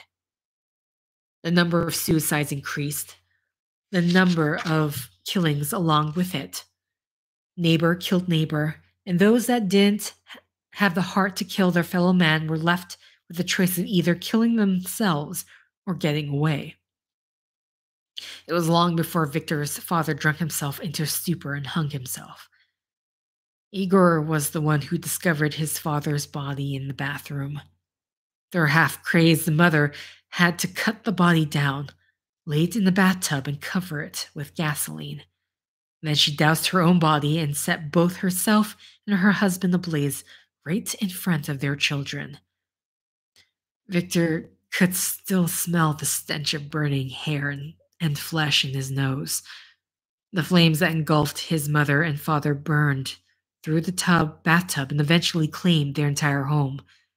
Newly orphaned brothers held hands as they wandered through the city streets at night, until they eventually left the concrete of the suburbs and found themselves following a muddy trail. Victor couldn't even remember how many days they walked or how they managed to stave off the starvation.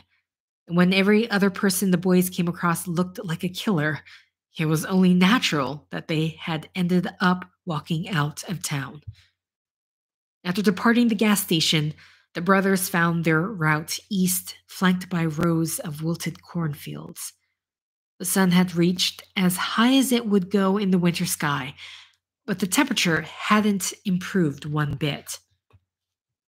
Rising black smoke caught Victor's eyes from the other side of the field.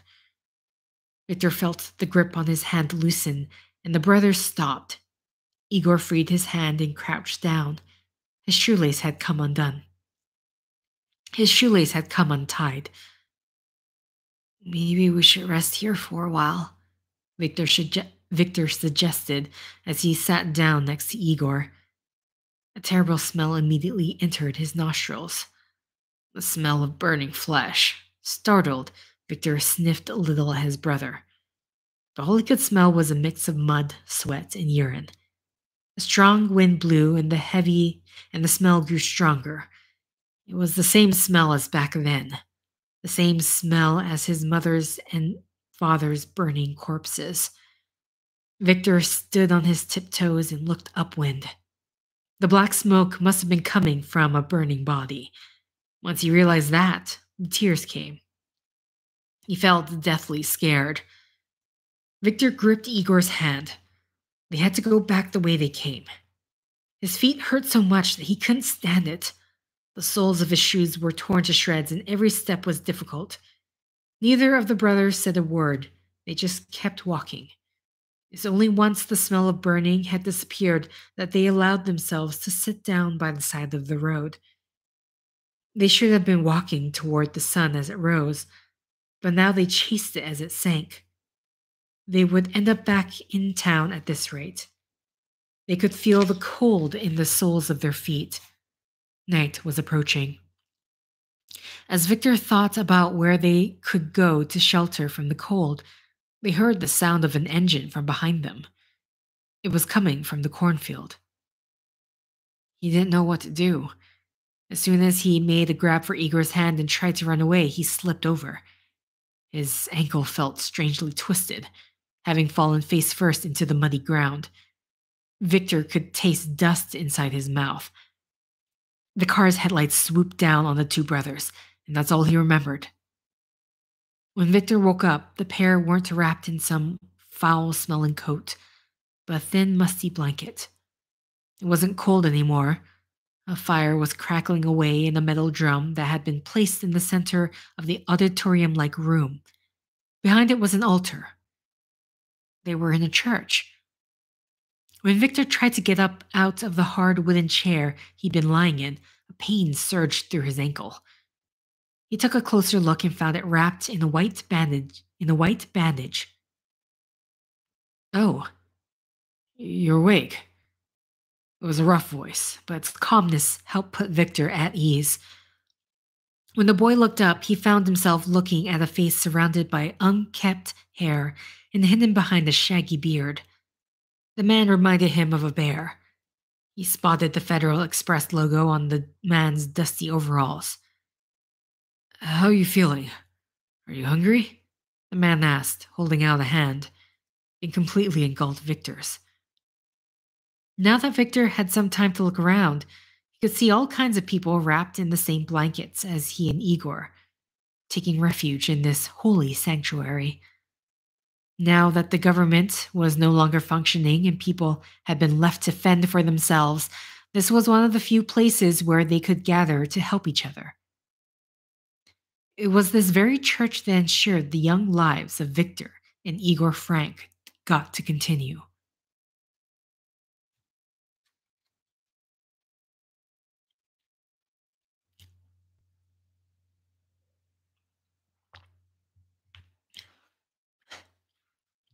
Port Knot City. Victor was shouting down the communication terminal to the person on the other end, asking them to repeat what they just said. There was so much noise and static that he thought he must have misheard, but the same reply came through. Central Knot City has been destroyed in the void out. Victor was speechless. Central was where Bridges was headquartered. That meant that everything vital to the plan to build the UCA had been wiped out. The voice on the other end suggested that the void out might have been the result of an act of terrorism. It warned that all Bridges facilities and Knot cities should be on their guard.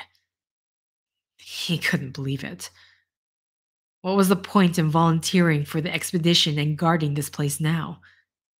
Had the life that he had dedicated to the rebuilding of America after he and Igor were saved by the church come to an end as well? His fears were soon alleviated. We may have lost Central, but our headquarters have already moved to the capital. Don't worry, the president has ordered the departure of Bridges too.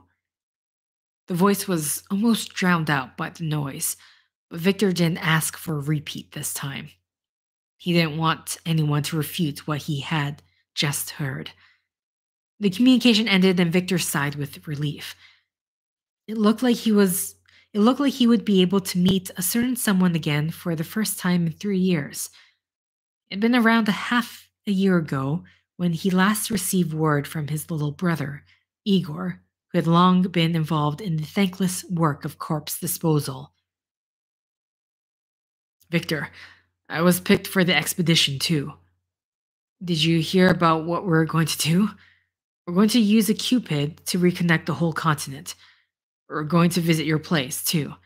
I got hit pretty bad by the timefall, so I probably look even older than you now. Promise not to laugh when you see me. We're going to restore America to its glory days. Victor could hear the pride in Igor's voice, in his own head as he remembered. That's right. America's not going down without a fight. Victor conjured a map of the continent in his head. He wondered how long it would take Bridges 2 to reach Port Knot City if they left right then. As long as there was no change in route, they would probably head to the way station first, then to the distro center, and then to Port Knot City. He knew there were multiple BT occupied territories between here and there, though.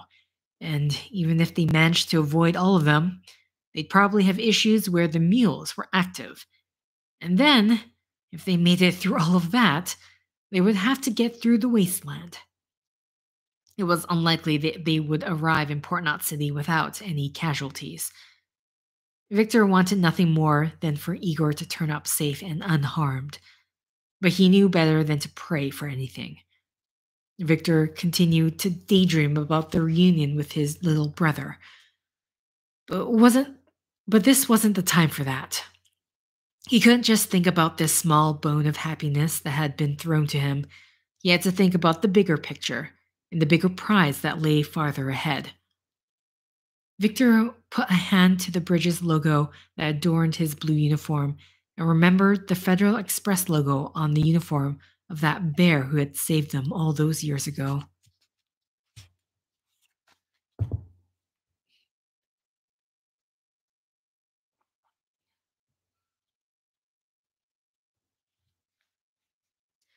Capital Knot City, West Distribution Center.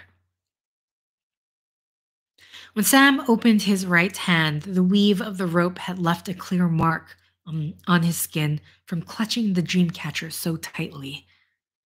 As he lay down on the bed in his private room, Sam stared at the amulet that the indigenous people of this land had once used.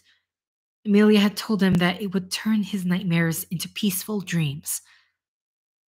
But Sam wasn't sure how effective it was. He felt like lately all he saw was nightmares. Sometimes he felt he was still dreaming. Everything felt like a dream, as though he was a fetus dozing in its mother's womb. Some things, Amelia, burning Bridget's corpse and the cargo-laden journey west, he wished were all dreams. He wished he could reject reality. Sam, Die Hardman's voice broke the silence. Now Sam had connected the distribution center to the chiral network. The director's voice sounded clear as day, almost like he was in the room. He could even hear the breathing behind the man's mask. Did you get some rest? Die Hardman was most likely monitoring Sam's vitals back at HQ, so it's not like he needed to ask. From here, we want you to go to Port Knot City, the director continued without waiting for Sam's reply. A map was displayed on the monitor on the wall. The route Sam had taken from Capital Knot City in the far east through to the way station and the distribution center was precisely tracked. From there, a straight line stretched westward into the interior of the continent and toward a large lake, all the way to Port Knot City, a city nestled right next to the enormous body of water known as Ground Zero. Sam wouldn't be able to travel in such a straight line. He would have to work his way around all the areas that he wouldn't be able to traverse on foot, all the BT territory, and all the areas that he knew to be infested with mules. He had no idea how long it was going to take. All right, Sam. Once you get them online, you'll start to see how this chiral network is going to look. We aren't just connecting point to point in one long line. They'll form more of a net, expanding the operational area of the network outwards. Once that's in place, we won't just be able to exchange information. We'll also be able to physically gram objects using chiral printers, allowing us to remotely copy inorganic objects. We'll be able to send you useful equipment and apparatus as you continue west, too. That was one of the main reasons for getting the chiral network up and running, and why it was so significant to the rebuilding of America. Once the director had finished explaining, he was cut off the communication. Sam got into his shower booth. His body had never been perfect, and he was always sporting some kind of injury somewhere. But he never complained about it as he carried his cargo. Never had done, never planned to. The hot water hit his shoulders, ran down his back, and pooled at his feet. A dull pain radiated from the big toe on his right foot. The nail was hanging off, so Sam bent forward and ripped it away. The blood that trickled out disappeared down the drain along with the toenail.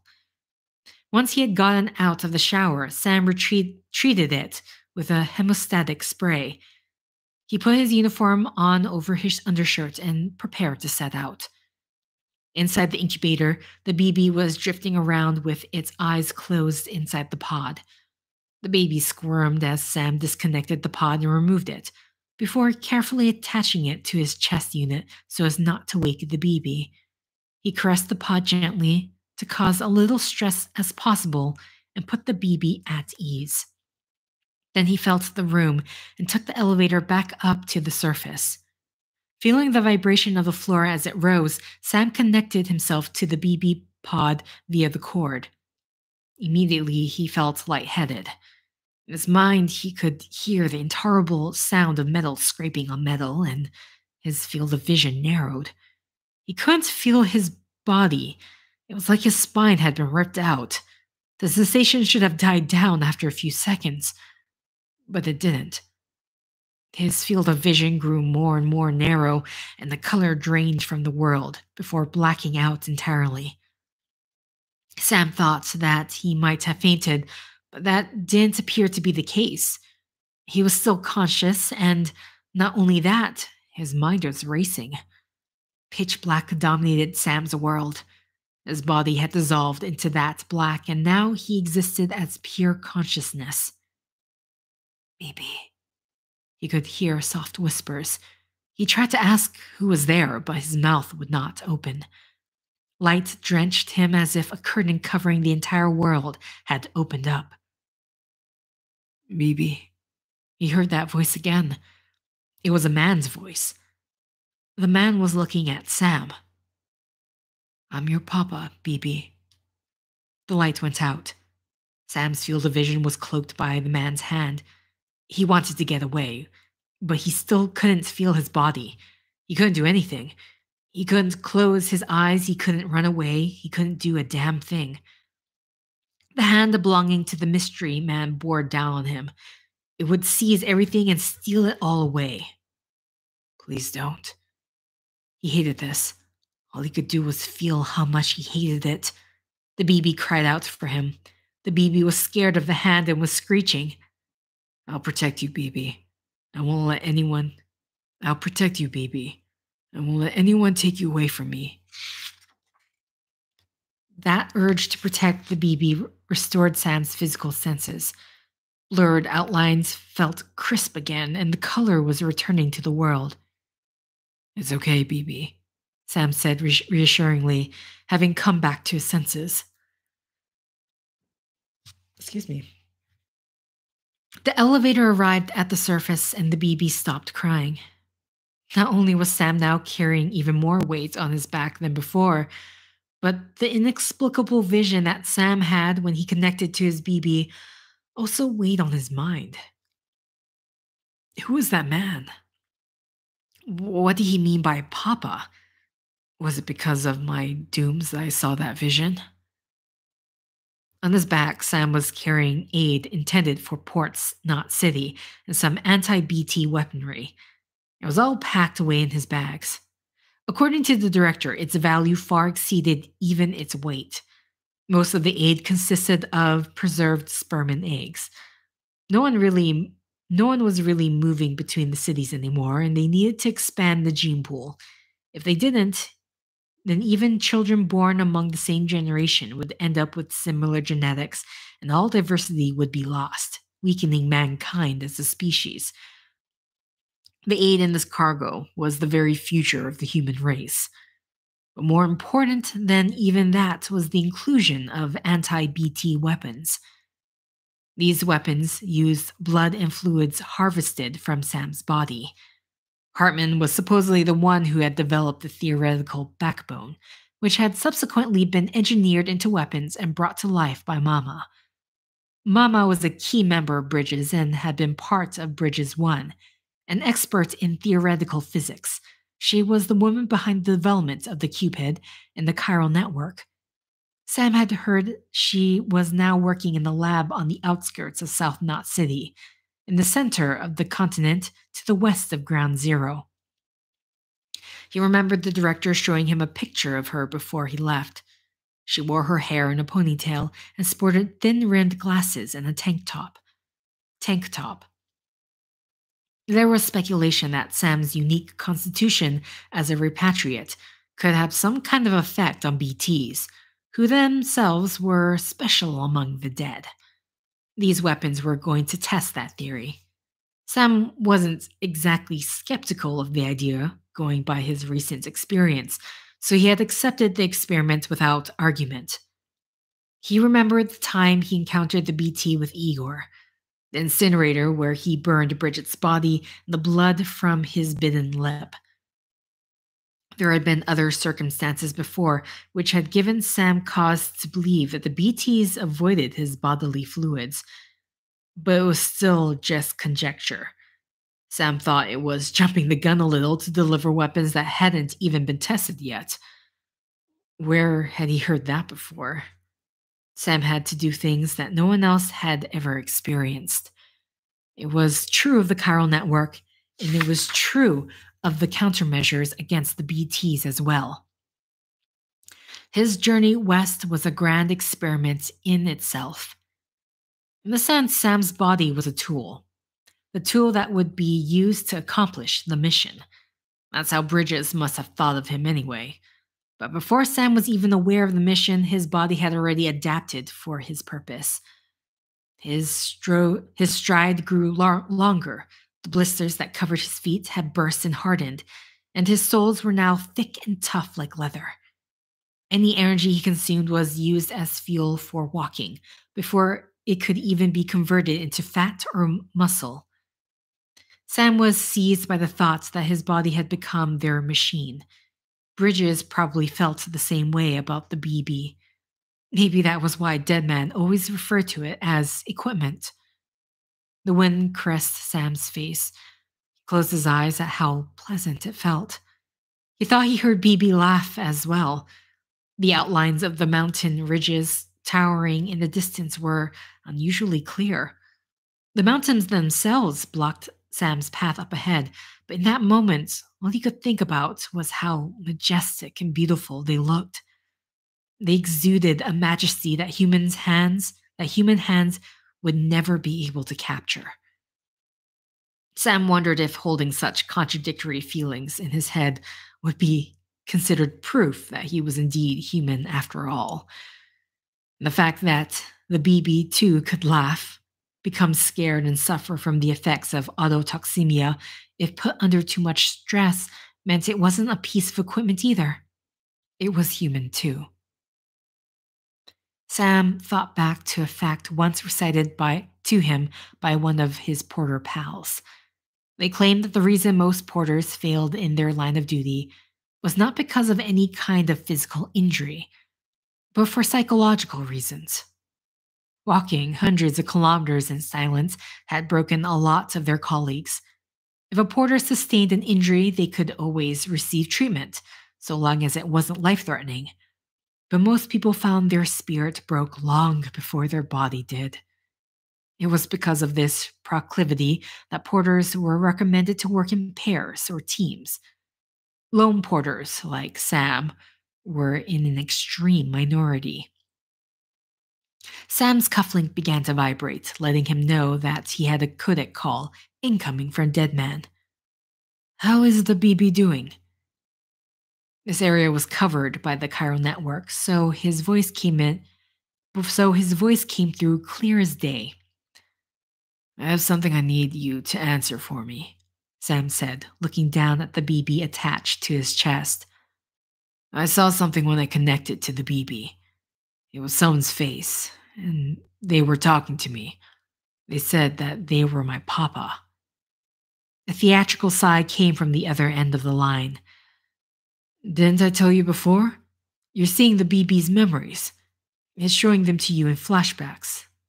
Listen, BBs are extracted from their mother's wombs at around the 28-week mark and transferred straight into pods before they can be born into life. They stop developing at that stage." The BB looked up at Sam and their eyes met for a moment. They stopped developing? Sam had difficulty believing that. By that point, their main senses, like sight and hearing, are more or less formed. All the BB is doing is regurgitating the memories of the sensations and information it received at that time in your head. At that time into your head. That's my best guess. "So then, who was that guy I saw?" "He could have been one of our medical staff or on the team production.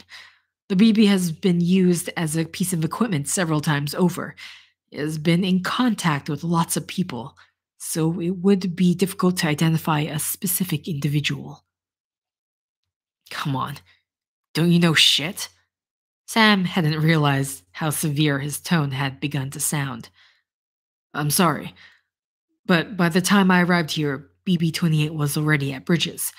Research into BBs supposedly began quite a while ago, but been sealed away for quite some time now. They said it was dangerous to use them in the field. In any case, the content of a BB's head is basically a black box, for the moment anyway." Deadman explained quickly, but Sam had heard it all before. If you worked as a porter, you heard all kinds of crazy things.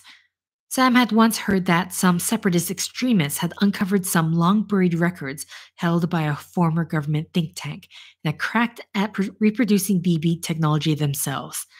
Apparently, Bridges hadn't been happy about it and stolen the technology back. Still, Sam had never heard of any BB tech talk himself when he was working there proper. I've been researching what I can, but there aren't very many records left. That man sounded genuine. I'll keep looking into BBs. I'll let you know if I find anything. The BB had been taken from its mother's womb before it even had a chance to become alive.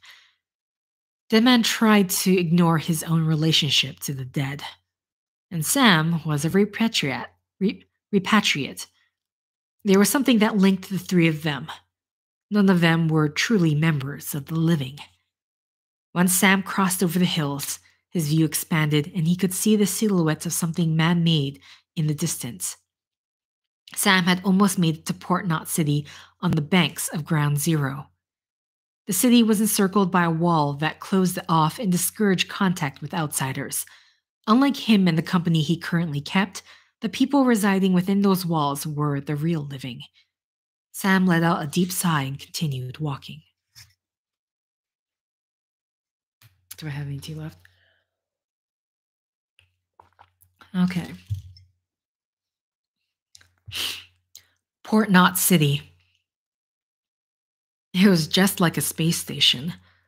The distribution center on the edge of town always gave Victor Frank that impression. Life in the closed-off interior of the city couldn't honestly be called comfortable, but people could live their lives. Only those with the special key could venture outside of the facility. The physical distance separating Port Knot City from other cities and stations made it difficult to facilitate any kind of interaction with the outside world. This isolation was what reminded Victor of a space station. Obviously, he had never been to space himself, but he knew all about it from the movies and TV shows that he used to watch as a kid. Astronauts from the fictional worlds he loved were all heroes, emboldened by a pioneer spirit as they expanded the frontier and undertook important missions. When he had joined Bridges 1, Victor felt like he himself had become an astronaut in much the same way. Once upon a time, their ancestors had pushed the frontier of this land from east to west. Once they had finally reached the west coast and the frontier vanished, they had set their sights beyond this land. This time it wasn't a simple walk across the ground, but upwards into the sky. They had set their sights on space. After the Death Stranding, when mankind was cut off from the stars, the frontier had once again shifted back to the journey westward. But what was decidedly different to before was the fact that it was no longer about expanding territory, but the process of reclamation and reconstruction. In other words, it was a movement to create a future. That was the spirit of UCA rebuilding plan that President Bridges had proposed. A young Victor and Igor had got their first taste of how cool space was from a TV series that was broadcast through the clouds. When Victor thought back to that time, he now realized that people had already begun to shut themselves away. All kinds of stories and access to any information that they wanted lay at their fingertips without them even having to step foot out of the door. They could even interact with other people from their own homes via social media. They didn't even need to go out to shop, because they could just buy everything they need and more online.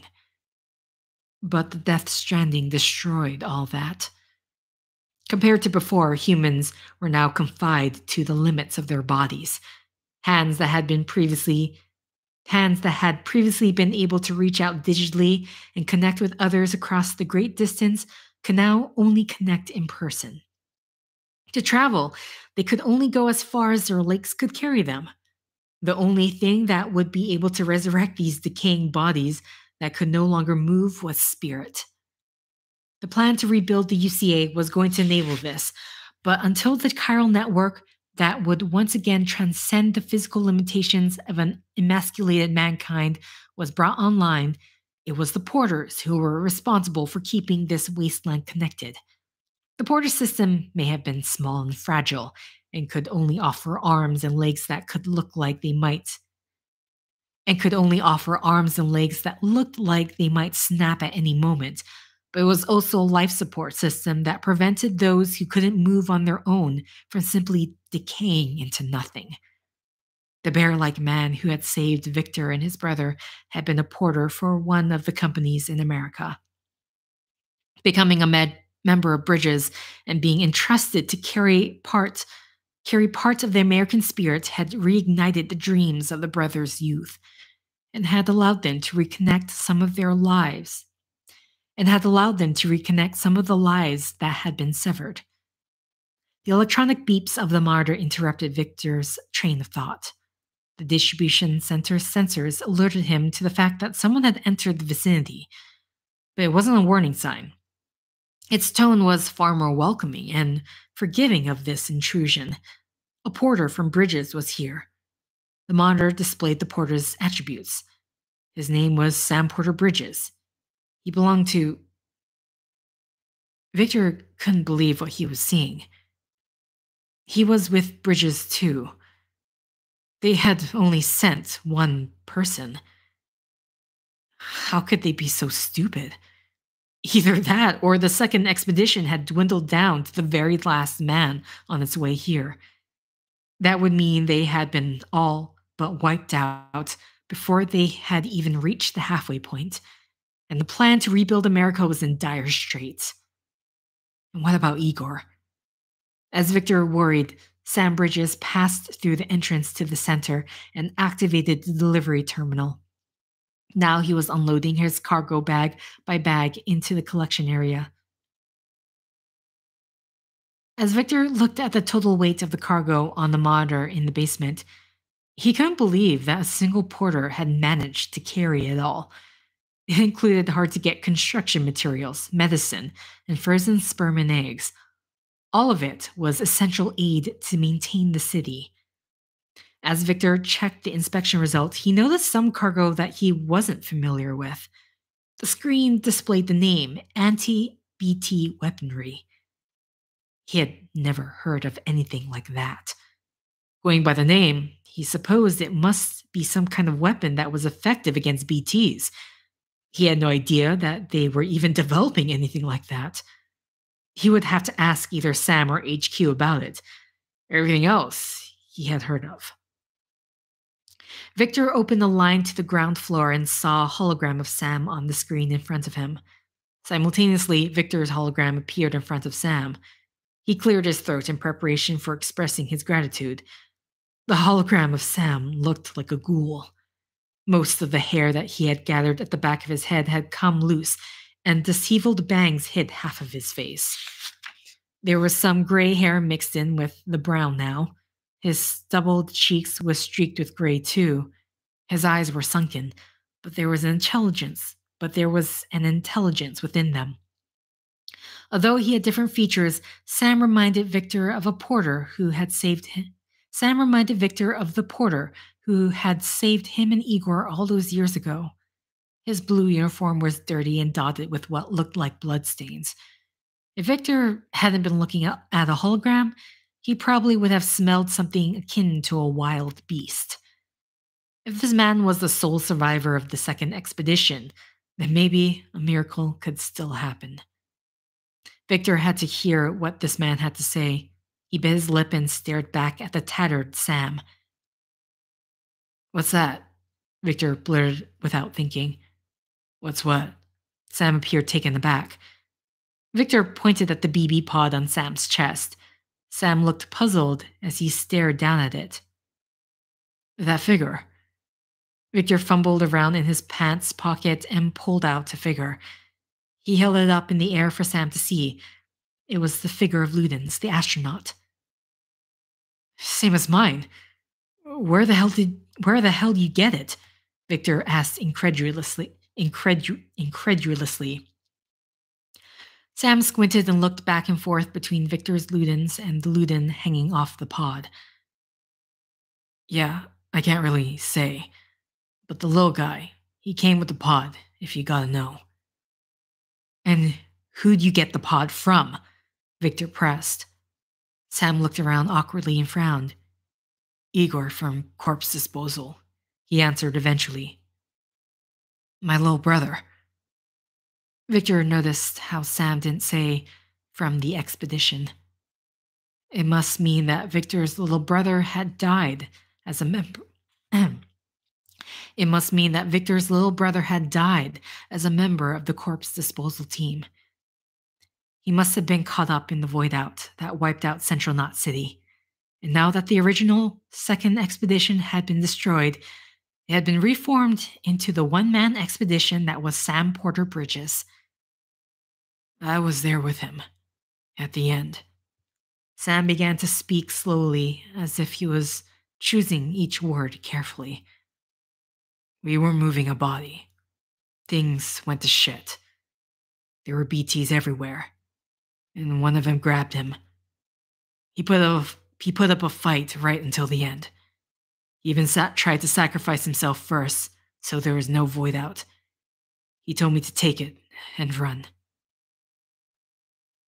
Victor realized that he was gripping his luden tightly and shaking. He began to speak slowly so that his voice didn't waver. That right. Sam's silence was confirmation. He would never see his little brother again.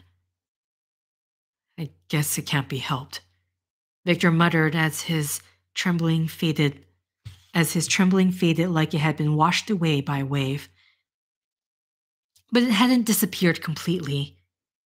Victor knew that it would be back in due time. And he also knew that he should let himself feel sorrow, mourn, and grieve when that time came. So what's your story? Victor asked Sam. You lived through a catastrophe like that one. You lived through a catastrophe like that only to keep on doing the same work? Victor was confronted by a man who, despite the fact that he had witnessed the void out, had still walked all the way to Port Knot City in the name of the expedition. That in itself was a miracle. Victor had heard of this man, the repatriate Sam Porter Bridges. Everyone had pinned their hopes on him at Bridges to put the plan to rebuild the UCA into action, but he had left 10 years ago. If Sam Porter Bridges was back, then Victor was certain that this expedition could bring forth a miracle, even if it was only one man. Oblivious to the thoughts in Victor's head, Sam silently held up the necklace around his neck. 6 shards of metal were floating above Sam's hand. It was the Cupid. Victor knew what it was immediately and began to operate the equipment. Okay. Been a long time coming, I suppose. They even completed that thing. Well, time to get us connected to the rest of the UCA and end up on the chiral network. Victor wondered how many times he had dreamt of this moment. He wondered if they could hear his voice in the control tower. This place, floating in the middle of the void, would finally be connected to his hometown, and just as the name of the city suggested, they would finally become a knot. Sam was no ordinary porter. He was an astronaut who had conquered this frontier. You take care of that little guy. He belongs with the expedition. With you. It might have been his imagination, but Victor could have sworn that he saw a hint of a smile on Sam's face. That was enough for Victor. Sam took Ludens from where he was dangling on the pod and placed it in his hand. All right, he answered. As Sam spoke, Victor thought that his voice no longer sounded like it belonged to a tortured soul dragged from the depths of hell, but more like a seraph who bestowed blessings from above. However, the angelic voice that Victor heard was no illusion. Sam, you've done it. Victor had never forgotten how her voice sounded like music drifting out of heaven. It belonged to the woman who had led Victor and the rest of the first expedition. It belonged to Amelia. Sam looked up at Amelia's hologram. Edgenot City, where she was currently held, and here were still not connected via the chiral network. That meant that he was still looking at a vision of Amelia made up of rebooted signals that had been patched through various wireless and landlines all the way from the West Coast, and rejigged based on the data kept locally at the distribution center. The hologram was interspersed with noise, and sometimes the image faltered or the voice became scrambled. Her mannerisms and cadence were unmistakably those of the Amelia who Sam remembered. Port Knot City is back on the grid. It doesn't need to stand alone anymore. It can reap the benefits of the chiral network and all that the UCA has to offer. We know that any city that joins the UCA becomes a bigger target for the Homo demons. But we have to accept the dangers and press on, no matter what. If we remain divided, all that awaits us is ruin and extinction. But if we're connected, there's still hope for the future. Even if we have to sacrifice the present, there's still a future that we have to build. As Sam listened to Amelia's voice, he could feel a distance between them that he needed to close. And he didn't just mean physically heading west. The rest of America is waiting, Sam. Waiting for you to take the first step and connect them to the chiral network. By the time Sam realized why the hologram felt so weird, the communication had already been cut. Amelia disappeared. He couldn't help but notice that throughout the entire short communication, Amelia had never said the word I, only we. Sam thought he could hear thunder in the distance and looked back. He was already halfway under the ground, so he couldn't see outside very well, but it didn't seem like the timefall was falling in the city. Setting aside his worries, Sam headed for a private room in the basement. As he descended, he was overcome by intense sleepiness. Okay, hold on. I need to quickly turn off an alarm here. Nope, too late. Can't turn off in time. Music. Okay. The feeling of waking back up was like rising from the seabed. It was the opposite of what he returned from the seam. It was the opposite of when he returned from the seam. When he was brought back, he was desperately groping toward a vision of his body trapped on the ocean floor. The mechanism of consciousness that went into the process of waking up and returning to reality was a real mystery. The beach was tied to an individual's consciousness. Just as there was a feeling of rising when waking up, there was a feeling of falling when being repatriated. The beach was unconsciousness. The two states stood back to back and intertwined like a Klein bottle. As Sam woke up in his private room, he felt a slight headache and a little nauseous. The vitals that his cufflink was measuring were in a normal range. A sickness that Sam felt must have been within the range of error. Luckily, all the encompassing pain and exhaustion that Sam had felt before he fell asleep were mostly gone. Sam didn't even remember falling asleep. He must have dozed off as he sat on the bed listening to Victor's status report. He hadn't had any bad dreams this time. In fact, he had slept deeply. Maybe the headache and nausea were caused by all the filth that had clung to him. He could smell the stink of his own body. As Sam headed for the shower booth, he checked in on the pod in the incubator. The BB was still sleeping soundly. The hot water washed everything away down the drain. The dirt, the blood and sweat, even all the trimmings from his beard. The BTs hated all of it. Sam assumed that his blood had been drawn as he slept like usual. It was his blood that was being used in the anti-BT weapons he had brought here. According to Victor, once the weapons had reached Port Knot City, the plan was to have them turned over to Sam. Their usefulness was yet to be verified, so unless they tested them, they were pointless. If they were ineffective, they would just be scrapped. But Victor seemed to have great hopes for them. He told Sam how he was counting on him, the one man who bore the duty of the entire second expedition, to realize his dream. How they would probably now even be able to restart the boat crossing across the ground zero that had been suspended, about how the city was no longer a lone satellite, but a knot that connected the Earth and outer space. Victor had continued to chatter excitingly as Sam drifted off to sleep. Sam dried his hair as he remembered their conversation. Sam dried his hair as he remembered their conversation before putting on his undershirt and sticking his arms through the sleeves of his uniform.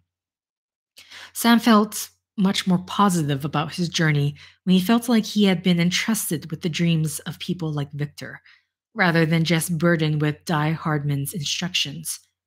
Sam hadn't taken on any jobs with a greater purpose in his work as a porter, only individual requests for a while. Sam strapped his backpack on and removed the pod from the incubator. Then he left the room and took the elevator to the upper floor. Roars of thunders awaited Sam. Because of the structure of this level, which led to the outside world up a slope, the low rumble of thunder shook the floor and walls and jolted Sam's body in its tight grip. Sam's spine tingled and he felt a spark in his brain. He could feel his gastric juices in his throat as his mouth filled with an acidic taste and tears spilled out of his eyes. Knot cities were built in areas that didn't experience the timefall. That was why the incinerators were built at distance, like satellites that emitted Carillion pollution. But none of that seemed to apply anymore as the skies poured with time-stealing rain. Despite the strangeness of the situation, there were no alarms warning of danger or codec calls instructing anyone to be alert. It looked like everyone had fled from the anomaly and shut themselves up somewhere safe. Gusts of winds penetrated the room from the slope, and Sam immediately grabbed for one of the pillars. The pallets that were used for accepting cargo had been left out, and the wind had slammed them against the wall. It startled the BB, who began to cry. The storm wasn't natural. This wind and thunder that was bearing down on Sam were full of malice. He didn't know why he felt that way, but it was some kind of intuition. The Odor deck was spinning around wildly, but neither of them could detect the source nor identify the owner of this ill will. The place had turned into the belly of a whale. Sam had been swallowed up and was going to dissolve into nothing in its strong stomach acid. He had to get out of here.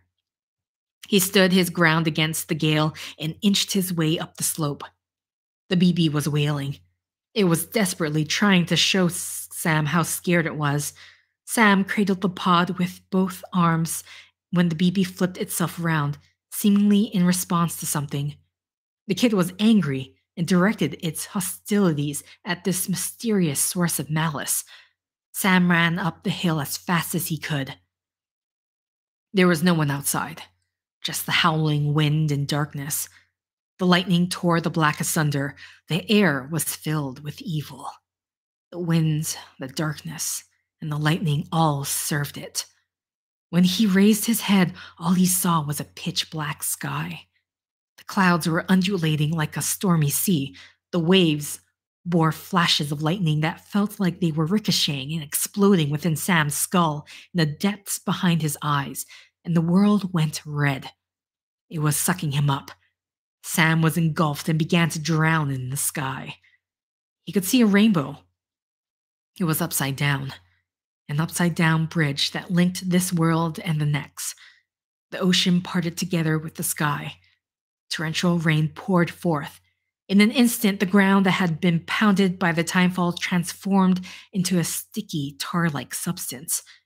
Sam couldn't stop the tears. Sam's vision warped and he saw a beach littered with remains of crabs and coral. Before he knew it, he was in BT territory. One of the inky dead bodies was clinging to his leg. It was over. Sam readied himself. That dead being was a BT. It was the same as what happened last time with Igor. Once he was caught, all it would take was one swallow before it was game over. A void out. Memories of Victor's face and voice swam into Sam's mind. Sam was so sorry. He hadn't been able to save Igor, and now he was unable to save his big brother either. Now it was Port Knott's turn. How many cities was Sam going to do this to? It wasn't the time to rebuild America. Sam had told them that enough times. Sam saw the face of Amelia, dead man, Die Hard man, and Bridget before each faded away. It wasn't something that Sam was ever going to be able to accomplish. Goodbye, America. The BB wailed. It howled like a beast and brought Sam back to his senses. His leg was still sinking into the quagmire, but the force that was pulling him down had disappeared. Sam strained his eyes and through the dark could see the sheeting rain beating against a silhouette. The shape of a man that was the source of this malice, the master of this space. The name's Higgs. The man opened his mouth. Rocks and the carcasses of marine animals were suspended in the air all around him. Fish on their backs, crustaceans, coral. The particle of God that permits all existence. His voice penetrated all. It filled the entire space. It wasn't dulled by the golden mask that covered its master's face and mouth. Sam had heard of this Higgs. He had a strong hold around the central region of the country, and together with his band of separatist extremists, was responsible for much death and destruction. He was a terrorist, and he showed absolutely no mercy. Higgs appeared to defy the laws of gravity as he strode across the tar toward Sam. Masses of rocks jutted up out of the sticky black substance, and Higgs stepped between them. As he walked, he glared at Sam. It was like being pierced by the cold stare of a ruthless emperor. As the glare hit him, Sam held his breath, but Higgs was the first to look away. A second shadow had appeared on top of the rain-battered distribution center. Higgs glowered as another flash of lightning revealed who it belonged to. Her golden hair had been whipped up into a frenzy by the wind, and her asymmetrical umbrella looked as if it was about to get blown away. The jet black bodysuit that she wore from the neck down made her glisten like the skin of an amphibian. Spikes protruded from her shoulders. It was her. It was the woman who had ambushed Sam in the cave. It was Fragile. Huh. So it was you that dragged him into all this? Higgs asked Fragile. Sam wasn't sure what it was supposed to mean. Higgs' voice was laced with rage. Higgs held up a finger and waved it toward Fragile as a gust finally blew away her umbrella. The rain beat down mercilessly on her face, and in the next second, Fragile was gone. Bloodied, but unbowed. Sam could suddenly hear Higgs' voice right next to his. Right next to his ear. So when he turned... Okay, sorry, I'm just reading this. Sam could suddenly hear Higgs' voice right next to his ear. So when he turned, he was face to face with the man in the golden mask. Behind it, he saw a nose twitch. What's that? Bridget Strand is dead? A stinging pain shot through Sam's eyes. Tears kept rolling out. He was having an intense antibody reaction. He tried to get away from Higgs, but his body wouldn't listen. It was like it no longer even belonged to him. America's last president, dead and burned. Higgs brought his face closer, as if he was enjoying Sam's reaction. Oh, and now the girl's been chosen to take Mommy's place, Higgs goaded. Sam's tears would not stop falling. All his stiff body could do was tremble faintly in response to Higgs' voice. Well, that won't wash. She's not cut out for politics, is she? Suddenly, Sam's body was free and Higgs had disappeared. Oh, but don't worry. I'll find her.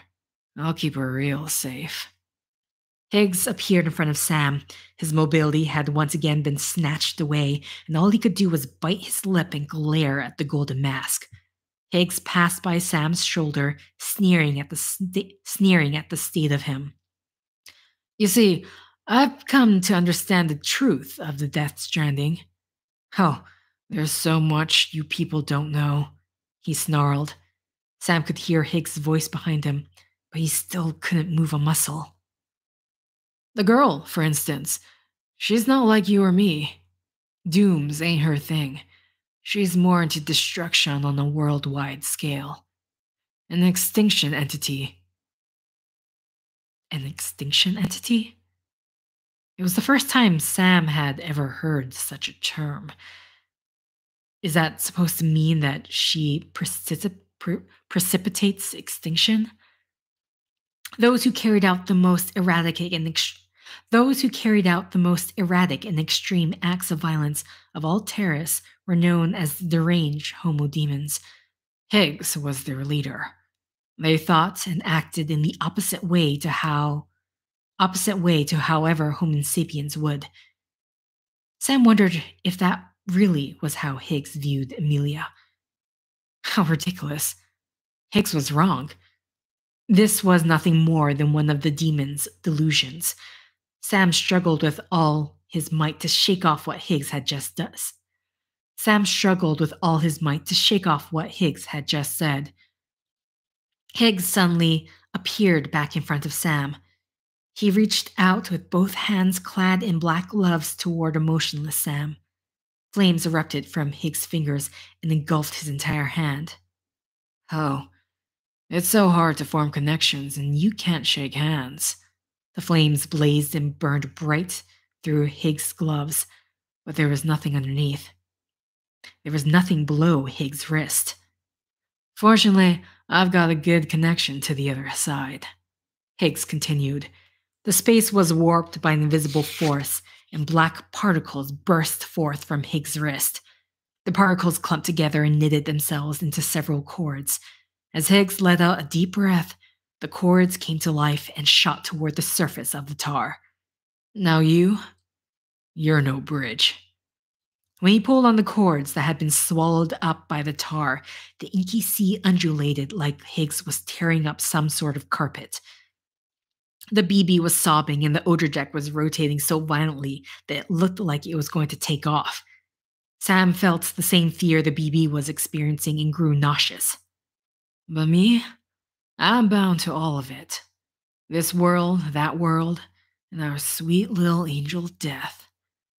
The swelling ocean surface broke. A passage to the world beyond had opened up, just as Higgs had declared. A gigantic serpent-like animal reared 4 ugly heads. The tar dripped from its jowls like the saliva of a hungry beast. The dead that crawled forth from that world were groping into the dark clouds in search of the living. You're on the menu, screamed Higgs as the true form of the dead appeared. It breached like a whale and writhed like a snake as the rest of what was lurking below was also dragged forth. What had first appeared to be sea serpents were in fact numerous tentacles attached to the main body of this dead creature. Its loud cry constricted Sam's organs. This was like no other BT that Sam had ever had to face before. In the center of the enormous knot of waving tentacles, a grotesque mask that looked like an amalgamation of every evolutionary step of every sea creature that had ever drawn breath.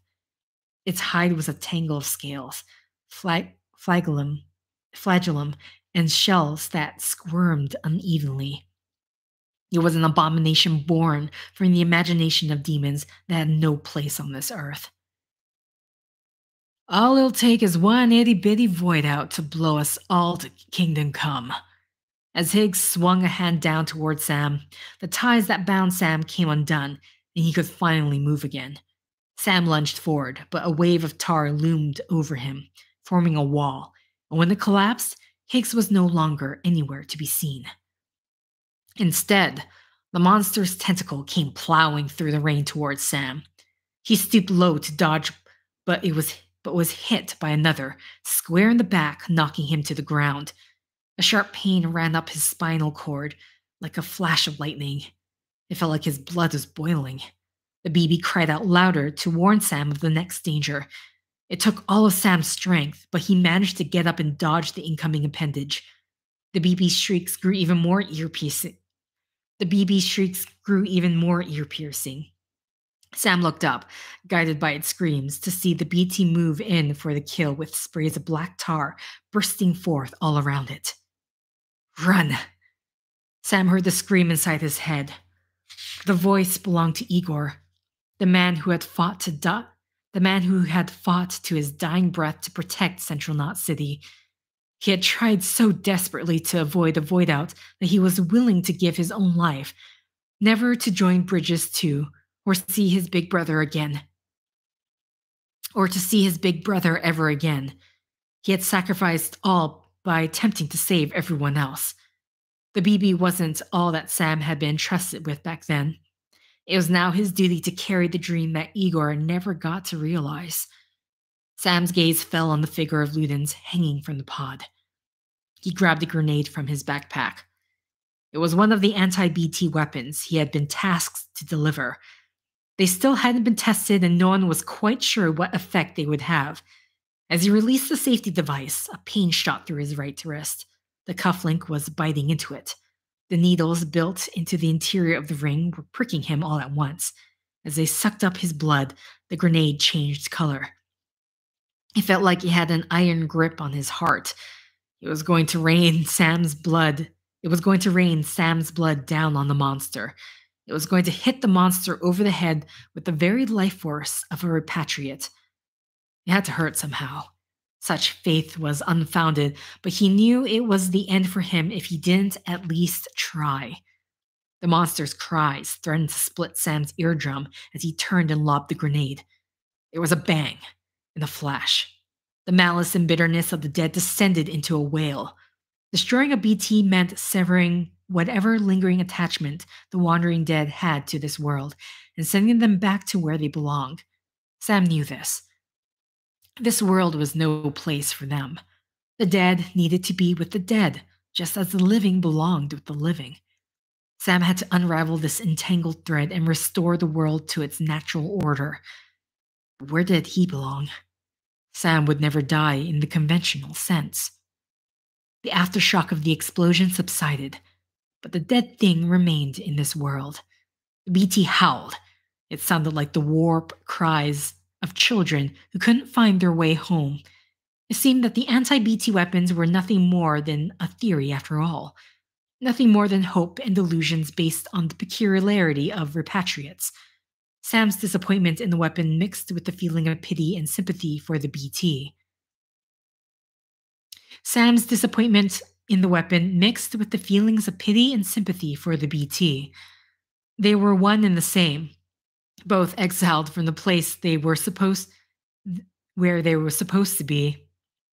The BT howled again as if appealing to Sam to put it out of its misery. It wasn't so different to us. He grabbed a fresh grenade out of his pack. Sam had to steer the dead back to where they belonged. This BT had been summoned by Higgs, then it wasn't here through any fault of its own. If Higgs was going to exploit their bitterness and delusions, then Sam would have to be the one to purify them. Sam felt almost righteous as he grabbed the grenade. Oops. His heart was pounding as he let the grenade fill with his blood. It sucked out so much it was almost like he was holding another heart in the palm of his hand. Sam's vision narrowed as the dizziness from the loss of blood began to set in. Having filled it to bursting point, Sam prayed as the grenade left his grip. Goodbye, and rest in peace. The dead belonged in the land of the dead. The BT swallowed up Sam's extra heart and began to chew. In an instant, a dull light shone from inside the BT. Sam's blood had penetrated its insides and was exorcising it. The BT's tentacles waved around frantically as if it was desperately trying to cling to this world as it shrieked in agony. Eventually, its extremities began to break down into fine particles. Multiple holes opened up all over the main body, and the monster began to collapse in on itself. Ripples formed and disappeared on the surface of the tar as the BT broke down, and the area slowly turned back into the wilderness they were all used to. The insistent rain lost its vigor, and the darkness retreated. Now free of their BT cages, the dead had returned home. The world was still, and no sound could be heard. Sam understood that the stillness was a manifestation of fear as he stood there motionless. Sam! It was a communication from Victor that first broke the silence and put Sam at ease. What was that? You killed that thing! Victor's words swallowed up Sam like a flood. Normally, he wouldn't be able to stand being talked at like that and would have just cut the codec call there and then. But right now, that chattiness made him feel a lot more comfortable. Voices were what filled the cracks that had opened up all across this world. The voices of the living plugged the gaps and stopped the dead from getting through. If you could beat that thing, then you'll have no problem crossing the lake and connecting the rest of us. Igor's sacrifice wasn't in vain. Now that Port City is a hub on the chiral network, we can reconnect the West. Sam sat down among the rubble and listened to Victor go on and on. The BB slept as if relieved, and Sam flicked Ludens with his finger. Thank you, Sam. Thank you, Sam Porter Bridges. Victor was choking up and was finally unable to hold back his sobs any longer. Are you listening, Sam? Victor's voice was replaced by one that Sam didn't recognize. It's Hartman. The device projected the figure of a man. Sam remembered him. They had conversed in his private room once. Just as we'd hoped, a repatriate's blood does affect BTs. That's been proven now. Sorry, I'm having trouble turning this page. Hartman's picture was smiling, but the eyes behind his glasses weren't. They held a light that felt as if it was gazing at something far away. It made Sam uncomfortable for some reason. The projection was but a portrait of the man contained within his cufflink. It was nothing more than an icon to show him who was calling, but it was still somehow unnerving. But we're not entirely sure why it does. Harmon's voice was being transmitted from an area not yet covered by the chiral network, so it broke up intermittently and was hard to understand. As you know, the Death Stranding is named after the fact that the phenomenon stranded the dead in this world. The dead take on a disposition similar to that of antimatter, and it's been well documented that being touched by the dead causes a void out. However, based on past reports and observations, the act of touching alone does not induce a void out. In fact, a void out only occurs once a human has been consumed by a beached thing. We believe it's likely that your unique Ha forces the BTs back to the other side. An electronic beep interrupted Hartman's voice.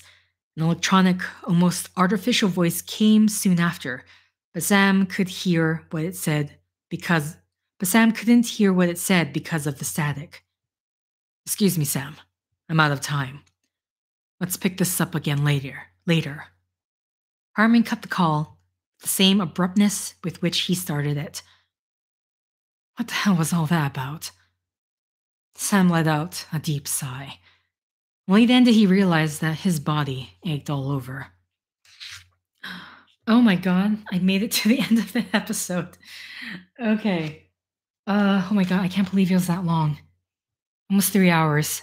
All right, well, clearly now I'm going to just rest my voice here. And yeah, so thank you for liking if you liked. Thank you for commenting if you commented. Thank you for subscribing if you subscribed. Thank you for favoriting if you favorited. Thank you for simply clicking on this video. Until next time, guys, see ya. As I end the stream. Da, da, da.